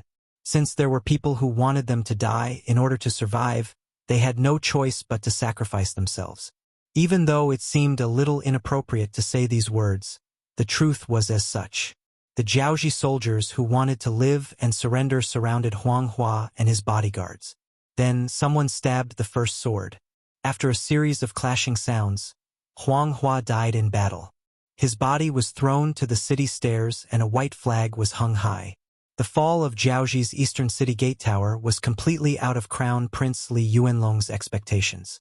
When he heard the news in the palace, it was as if he had been struck by lightning. He stood there motionless for a long time. Crown Prince? Crown Prince? Are you all right, Your Highness?" Several young civil and military officials walked up to Li Yuanlong with anxious and concerned expressions on their faces. There were also some older ministers who shook their heads and quickly ran towards the depths of the palace. Crown Prince Li Yuanlong, who was shaken, finally recovered after a few breaths. The first thing he said was, fight back. We must take back the East Gate Tower and chase those mercenaries out of Hanoi City." "Crown Prince, don't worry. Someone is already doing that. Not only that, we are also preparing to send the 10 iron carriages that we just built." General Li Shaozhong comforted him. He was also preparing to go to the front lines to see if they could take back the East Gate. Good. Hearing Li Shaozhong's arrangement, Li Yuanlong's expression became much better. His nervous mood seemed to have been relieved. Just as he was thinking about what to do next, footsteps suddenly came from the depths of the palace behind him. Then, A male duck's voice sounded. "The king has arrived. Greetings, your majesty." All the officials, including Crown Prince Li Yuanlong, immediately knelt on the ground. Humph! What answered them was a cold and unhappy voice. Then, King Li was helped to sit on the golden chair in the palace hall. Li was indeed very old. In history, he should have been dead by now. But because of Yang Qindong's arrival, he was still alive. Apart from looking a little older, he was still in good spirits. At least, his face was glowing, much better than those officials who had been affected by the chaos and whose faces had turned pale. Sitting on the golden throne, Li's gaze was like a tiger king inspecting his territory. First, he looked around.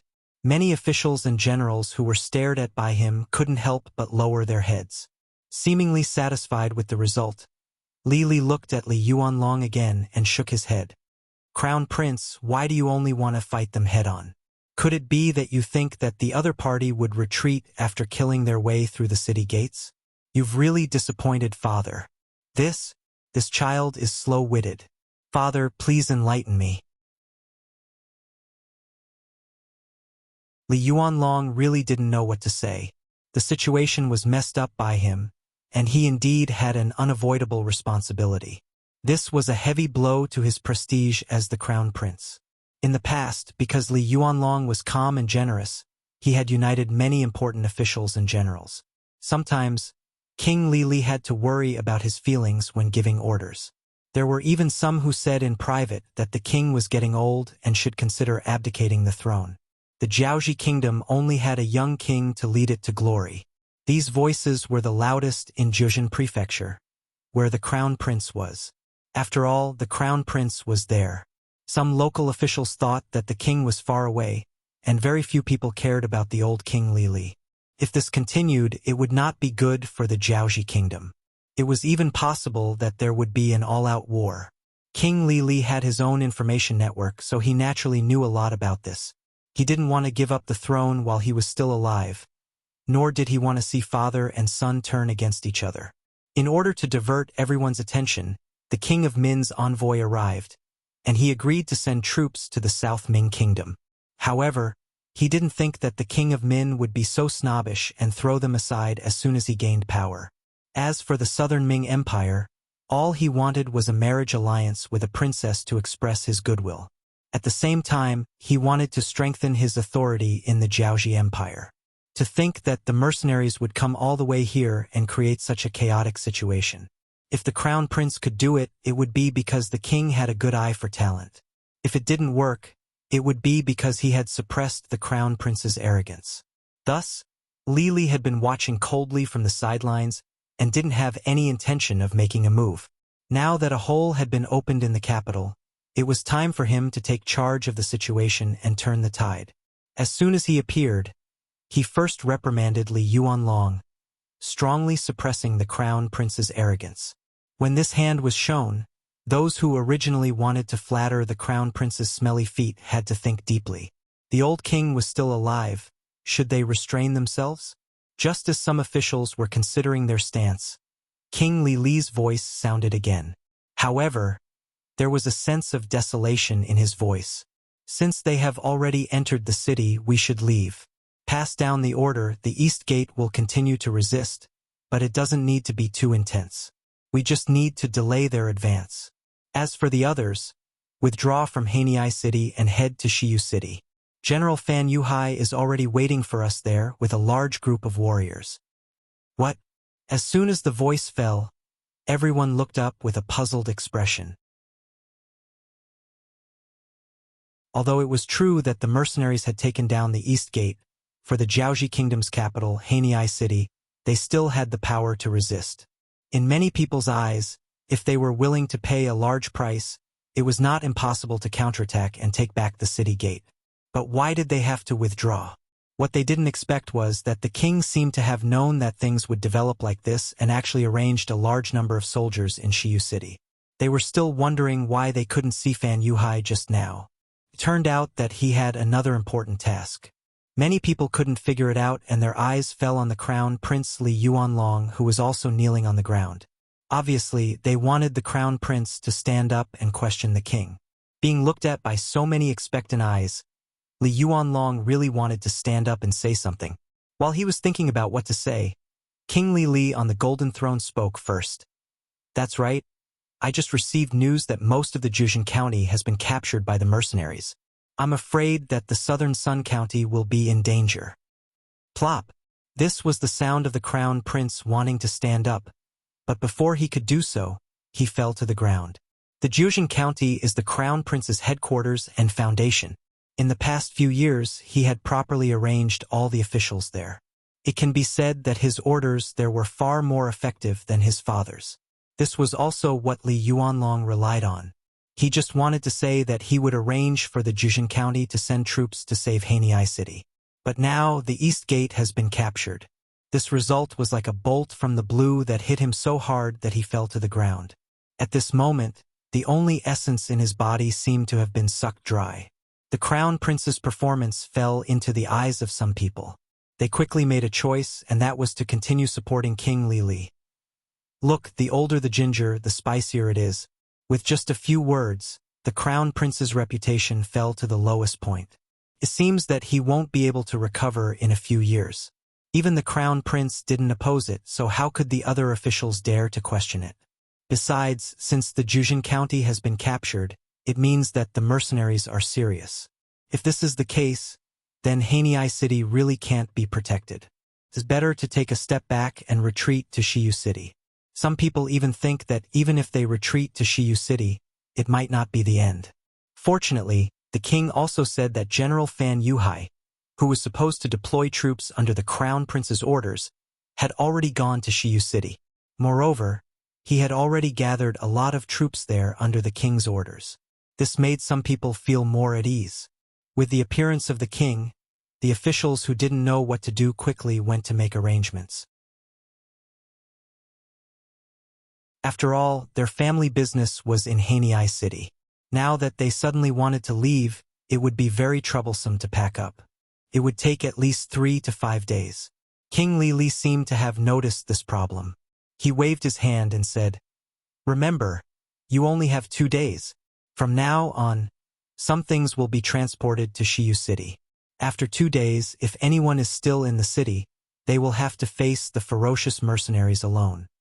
2 days, in the hands of the Great Ming's Baiming and Southern Ming officials, there was definitely not enough time. Over the years, they had bought too many things, so naturally, there were many things that needed to be taken care of. However, Jiaoji was only a small country. Whether it was the economy or agriculture, it wasn't very developed.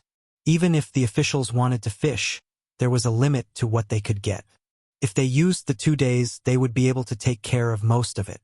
King Li gave the order to retreat. At the East Gate, Battalion Commander Kong Chuanshin was completely unaware of this. He was currently organizing people to guard the gate tower. Before the battle, Kong Chuanshin had discussed with his subordinates.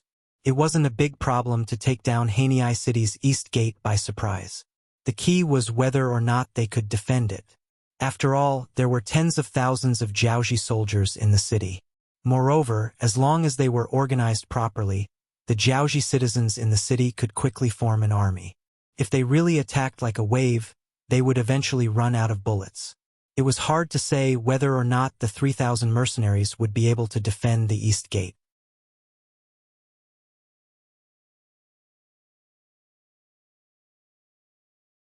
Chapter 511. In fact, the number of mercenaries was far less than 3,000. After leaving a temporary auxiliary battalion and a cold vanguard company outside the city to take care of the 7,000 Jiaoji soldiers, the number of mercenaries at the East Gate Tower was only about 2,300. They were not fighting on their home ground, and they were at a disadvantage in terms of numbers. Kong Chuanshin did not have the confidence to win. Logically speaking, he should have sent someone to report to Yang Qindong and request for the main force to arrive quickly. That way, he would be able to put down the heavy burden on his shoulders. However, he did not do so. At least, from his point of view, the situation had not reached that critical point yet. Kong Chuanshin, who was already prepared, had even prepared a lot of bows and arrows so that he could save some bullets at the critical moment to prepare for a counterattack. However, what he saw was completely different from what he expected. The Jiaoji soldiers had no intention of charging forward. They were only a few hundred meters away from the East Gate Tower, staring at him. It was as if they would not move if he did not move. What are they doing? Kong Chuanxin felt that he could not see through the current situation. He ordered his scouts to look around to see if the other party had any tricks up their sleeves. At the same time, he sent someone to contact the agents of the Security Bureau in Hanoi City. He needed more information about the city. The scouts were sent out. They used telescopes to look around. However, the results were confusing. Not only did they not see any signs of Jiaoji soldiers moving around, they also saw many carriages coming out of the West Gate. Soon, the agents of the Security Bureau contacted them. The agents brought more accurate information. The Jiaoji soldiers had started to retreat. It seemed like they had no intention of fighting in Hanoi City. What are they doing? Even though Kong Chuanxin's mind was very open, he still could not understand the situation after receiving this report. Battalion Commander, let's report this to the 6th Young Master. Company Commander Tyance also could not understand the reason behind this. However, he knew that there was one person who could figure it out. That person was Yang Chendong. Okay. Kong Chuanxin nodded. After all, the development of the situation was somewhat beyond his expectations. Since there was such a big change, of course, he had to report this matter to the 6th Young Master. Next, whether to fight or stop, all they had to do was listen to orders. Just like that, the scouts rode out from the East Gate and headed straight for the main force of the mercenaries that were rushing over from the north. Under the leadership of Yang Chendong, the main force of the mercenaries advanced slowly while practicing their marksmanship. On one hand, he wanted to see if Kong Chuanxin's 3rd Battalion had the ability to fight alone and take down Hanoi City. On the other hand, this batch of bullets was requested in a hurry, so there was a slight discrepancy in the specifications, which directly reduced the accuracy. He wanted to request the Crimson City Munitions Factory to ensure both efficiency and quality. After that, he could only increase the number of target practice sessions to make up for the hit rate. Fortunately, after nearly 3 days of training, after each soldier had fired at least 100 bullets, the rate of hitting the target had significantly increased. Only then could he relax a little. It was also at this time that the scouts sent by Kong Chuanxin arrived. In reality, they were only 40 miles away from Hanoi City. The sudden arrival of the scouts inevitably caused Yang Chendong to have many guesses. He believed that the scouts were most likely here to ask for help, so he immediately met with the scouts and learned about what happened in Hanoi City. The Jiaoji soldiers are retreating out of the city. Is this news accurate? After listening to the scouts' report, Yang Chendong also showed a puzzled expression. It was just that he hid it very well and no one else noticed. Replying to the 6th Young Master's question, this matter has been confirmed by the scouts of the 3rd Battalion and the agents of the Security Bureau stationed in Hanoi City. Moreover, our commander also said that after taking over the east side of the city, other than the first wave of fierce counterattacks from the Jiaoji army, there were no more big battles to fight. The scout was smart enough not to give a yes or no answer. He only reported what he knew. Okay, I understand. You can go and rest for a while. Yang Chendong nodded. With the above evidence, the Jiaoji army was really going to retreat. He couldn't help but sigh. As the commander of the Jiaoji army, this kind of courage was truly admirable. Yang Chendong had already made preparations to fight with the main forces of the Jiaoji army in Hanoi City. At that time, with the powerful weapons in his hands, he could guarantee that the Jiaoji army would be completely defeated. If that happened, the outcome of the battle in Jiaoji would be decided. However, from the looks of it, things weren't that simple. Although he still didn't understand why the Jiaoji army would give up on their capital, if he didn't take advantage of such a good opportunity, it would be a waste. Tiger's man immediately passed down the order. The army is to move out at full speed and rush to Hanoi City. Since there was a good opportunity to chase after the enemy, Yang Chendong naturally wouldn't let it go.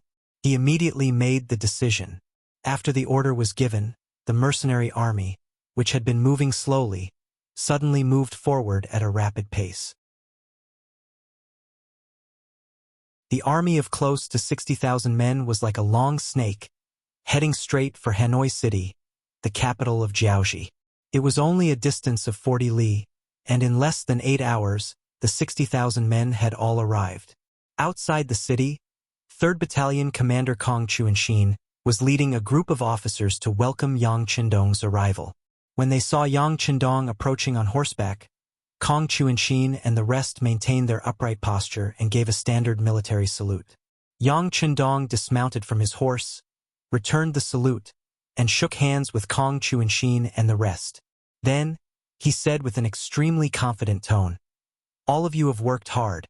After this, I will definitely reward you based on your contributions. Now, let's talk about the situation in the city." When he heard that they would be rewarded based on their contributions, Kong Chuanxin's mouth widened into a smile. "Thank you for your affirmation, 6th young master. The situation in the city is already very clear. The Jiaoxi army is indeed retreating. The information from the agents of the Security Bureau is that the Crown Prince, Li Yuanlong, is no longer in charge of the Jiaoxi nation. Instead, the old king Li Li is in charge. Retreating from Jiaoxi to Shiyu City was also the old king's decision." "Oh, Li Li's decision?" Yang Qindong nodded his head. If that was the case, then everything made sense. Who was Li Li? He was someone who dared to go against the great Ming dynasty at its peak. Not only were his methods sharp and vicious, but he also had an extraordinary view of the big picture. This kind of person would often make some risky decisions. However, behind such military actions, there were often unspeakable secrets. Along the way, Yang Qindong finally understood the purpose of the Jiaoxi army's actions. He had to admit that this was indeed a brilliant move to take the initiative. Unfortunately, this move was still too weak to deal with the mercenaries and himself. Kong Chuanxin still didn't understand the purpose of Li Li's actions. When he saw that Yang Qindong was deep in thought, he couldn't help but ask anxiously, "6th young master, why do you think the Jiaoxi army is doing this?" "Why? Of course it's because they don't want to be led by the nose. They want to jump outside and attack us." Yang Qindong chuckled with a confident expression. "Jump outside and attack us?" Kong Chuanxin still didn't understand. It wasn't just him. Even the 2nd Regiment Commander, Luo Pe, and 2nd Battalion Commander, Chun Bo, who were following behind Yang Qindong, were also confused. "Bring me the map." Yang Qindong knew that if he didn't explain the situation clearly to his subordinates, they wouldn't be confident when the battle started. He waved his hand and asked Tiger's Mane to bring over the hand-drawn map of Jiaoxi. A few of the officers grabbed a corner of the map and spread it open. Then, Yang Qindong pointed at the Jiaoxi capital, Hanoi City, and said, "We are here now. Shiyu City is slightly northwest of Hanoi, less than 200 li away. Compared to Hanoi City, which is the capital, Shiyu City is where we have to pass to head to the west and north. If we don't deal with this, we won't be able to head in either direction with ease. Otherwise, we will face the danger of having our supplies and provisions cut off." After hearing this, Luo Pe and the rest nodded their heads. Obviously, they agreed with Yang Qindong's judgment and analysis.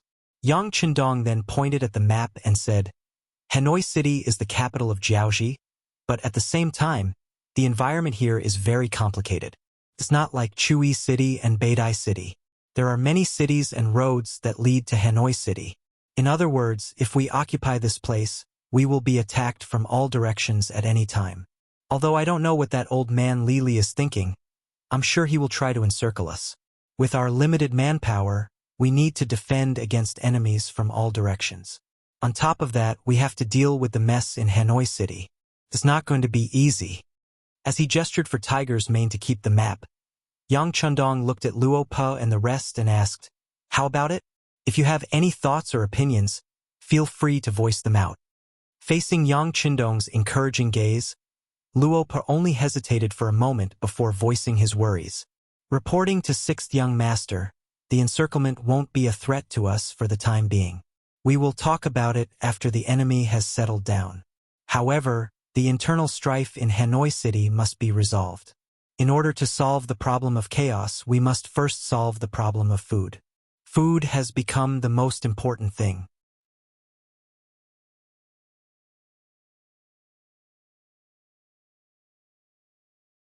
Chapter 512.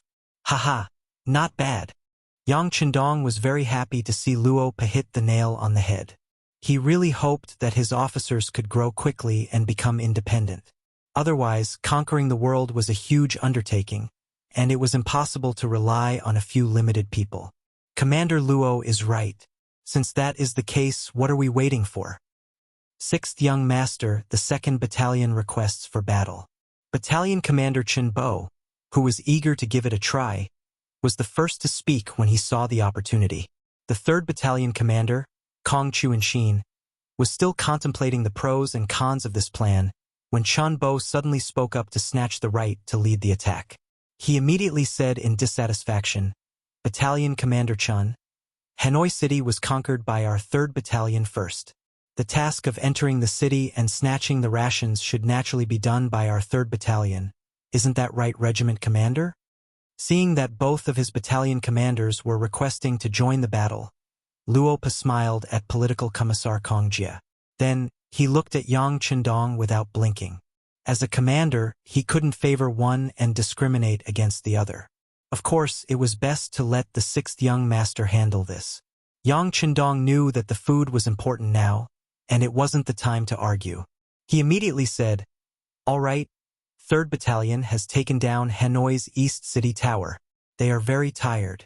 The task of stealing food will be handed over to 2nd Battalion. But I'll say the ugly words first. If you can't control the granary, then you should obediently withdraw and let 3rd Battalion take over. Oh right, when we attack later, we can let Hong Jin's Jiaoji mercenaries take the lead." Next would be a city battle, also known as a street battle. It was naturally much more dangerous than fighting in the open field.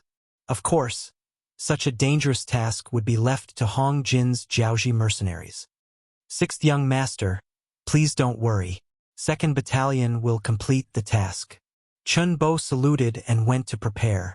After gathering the 2 battalions and the 2 auxiliary battalions, as well as the 4 temporary auxiliary battalions, the battalion commanders of the Cold Front Battalion could mobilize far more soldiers than a regiment. He also arranged for someone to call Hong Jin over. At this time, Hong Jin was happily busy. Ever since Yang Chendong had given him permission to build a 30,000-strong army, he had put all his energy into this matter. When they had just set off from Beatty City, they had already gathered a team of 2,000 people. Originally, he thought that it would take a lot of time for the team to grow. Unexpectedly, an opportunity presented itself when they arrived at Hanoi City. In front of him were the 6,000 Jiaoji soldiers who had been captured. Originally, there were 7,000 men, but after Kong Chuanxin's 3rd Battalion took away 1,000 strong men, there were only 6,000 left. Hong Jin was overjoyed at the sudden appearance of 6,000 soldiers. He immediately sent people to work on these people. There was no lack of methods to scare them. If they did not join the ranks of the Jiaoji mercenaries, they would be sent to reform through labor and work as laborers for the rest of their lives. Being able to eat rations as a soldier was naturally better than being a coolie. Soon, his army expanded from 2,000 to 8,000. Hong Jin had also become a powerful general. Even so, Hong Jin did not have any pride in his heart. He knew that compared to a real mercenary army, he was still an outsider. Especially in front of the most elite Lung Feng, he and his 8,000 men were nothing more than a motley crew. If they really fought, they had no chance of winning. With such feelings, he was called to the 2nd Battalion Commander Chen Bo, "General Hong. The opportunity to make a contribution has come. The 6th Young Master said that you and I should work together to kill our way into Hanoi City and take control of the places where the rations are stored. All right, you should be very familiar with the geography of the city." Hearing that there was a battle to fight, Hong Jin became very excited. Although he knew that using him now was mostly to be used as a shield, and that there would be a lot of casualties, it was better to be useful than useless. At that moment, he imitated the mercenaries and stood at attention. He saluted and said, "Don't worry, Battalion Commander Chen. I am very familiar with the situation in Hanoi City. I also know where the rations are stored. I even know where the rations are stored. You only need to bring your men and follow behind me." Chen Bo was very happy that Hong Jin was so considerate. "Very good. Then I will rely on you, General Hong. When this is done, I will definitely ask the 6th young master to reward you. Thank you for your guidance, Battalion Commander Chun. Hong Jin was waiting for this sentence. After saying this, he chuckled. With Hong Jin's guarantee and lead, the 8,000 Jiaoji mercenaries tied a white towel on their right arm. After that, the army quickly entered Hanoi City from the East City Gate. Behind them were 7 battalions, with the 2nd Battalion of Lung Fong as the main force. There were close to 3,000 soldiers in total. A total of 11,000 people suddenly appeared and launched a fierce attack on Hanoi City. The originally balanced situation instantly went out of control. It was true that the mercenaries had taken down the East City Gate Tower, but due to the lack of manpower, they were still in a defensive state. This caused the Jiaoji soldiers to slowly let down their guard. In their eyes, it was already a good thing that they did not initiate an attack. Why would the enemy dare to take the initiative to find trouble with them? With such an arrogant attitude, the sudden appearance of more than 10,000 mercenaries caught the Jiaoji army in the city off guard. After that, the two sides engaged in a chaotic battle for more than 2 hours. In the end, when Chun Bo led the real mercenaries to appear, the battle became one-sided. The Jiaoji soldiers were defeated. In just the beginning of the battle, the Jiaoji mercenaries lost 2,000 men and injured 1,000. The Jiaoji soldiers suffered even more losses. The corpses and blood on the ground proved everything. You did well.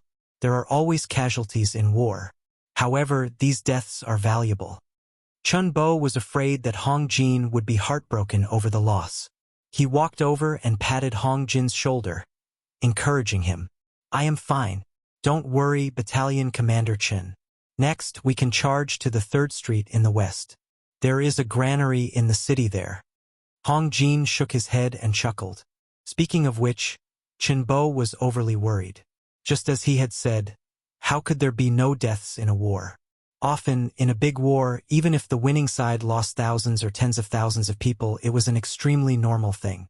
Only the mercenaries would suffer a huge loss if they lost a few hundred men. Therefore, Hong Jin did not care about such a small loss. Moreover, these people had just joined him. They did not have any feelings for each other. If they died, they died. In any case, he could continue to recruit soldiers in the future. As long as he gained Yang Qindong's trust, he would not have to worry about the source of soldiers. Hong Jin did not have to worry about this. He became the king of Lili. Originally, the 2 days he gave the officials was a little rushed. This caused chaos in some places. However, who would have thought that the mercenaries would take the initiative to attack? This made his so-called 2 days even more tense. He even felt that it was not enough. Pass down my orders. Immediately send 20,000 men to suppress the mercenaries. We must suppress the mercenaries' attack. Li Li shouted to the generals in the palace.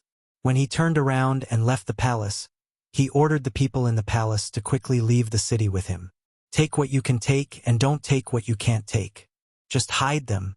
He firmly believed that there would be a day when he would return. 20,000 men were sent out. However, they had lost their fighting spirit. How could they be a match for the mercenaries who were desperately looking for people to fight? After a few small-scale chaos, thousands of corpses were left behind. The Jiaoji army in the city fought as they retreated. Most of them gathered around the West City Gate. If they really wanted to cut off the Jiaoji army's retreat, it would be a bloody and bitter battle. For the sake of their only retreat, the Jiaoji army would not give up easily. In the end, both sides would suffer great losses. However, Chun Bo's goal was not to cut off the Jiaoji army's retreat. They wanted more food. Since everyone's goals were different, there were fewer conflicts. In the end, after 2 days, the Jiaoji royal family, the officials, and the nobles all left Hanoi. Chun Bo and the others also managed to snatch 2 granaries of food as they wished, as well as the food stored by some of the larger families. The logistics department had already done the calculations. This amount of food was enough to feed an army of 300,000 for a year. With food, Yang Qindong's heart could be at ease. While praising Chun Bo for completing his mission, He also called Hong Jin over and allowed him to expand the Jiaoji mercenaries in the city. Of course, the military strength was still 30,000. Most of the nobles in Jiaoji had fled, but most of the commoners did not. Their ancestral property was here. If they really fled, they did not know where they could go or what they could do. As such, they were like criminals waiting to be judged, waiting in their own homes. At this moment, the 47,000 Jiaoji youths were put to use. Back when they were in Crimson City, they had already undergone systematic learning. While not all of them were elementary scholars, they were still able to read and communicate with others. After arriving at Beidai City, they were met by Yang Chendong a few times and had a few lectures. As such, they knew what to do next. Now that it was time to send them to work, under the protection of the Jiaoji mercenaries, the auxiliary mercenaries, and temporary auxiliary soldiers, they began to roam the streets. The tasks that these youths had to do were simple and even crude. They would explain the policies of the mercenaries to the commoners. They would tell them that as long as they lived like before, farming and doing business, no one would make things difficult for them. The mercenaries would even sell some of the food to them to ensure that they had enough to eat. You're tuning in to the Journey of the Soul YouTube channel. Don't forget to subscribe and join us on this journey to catch the most captivating stories.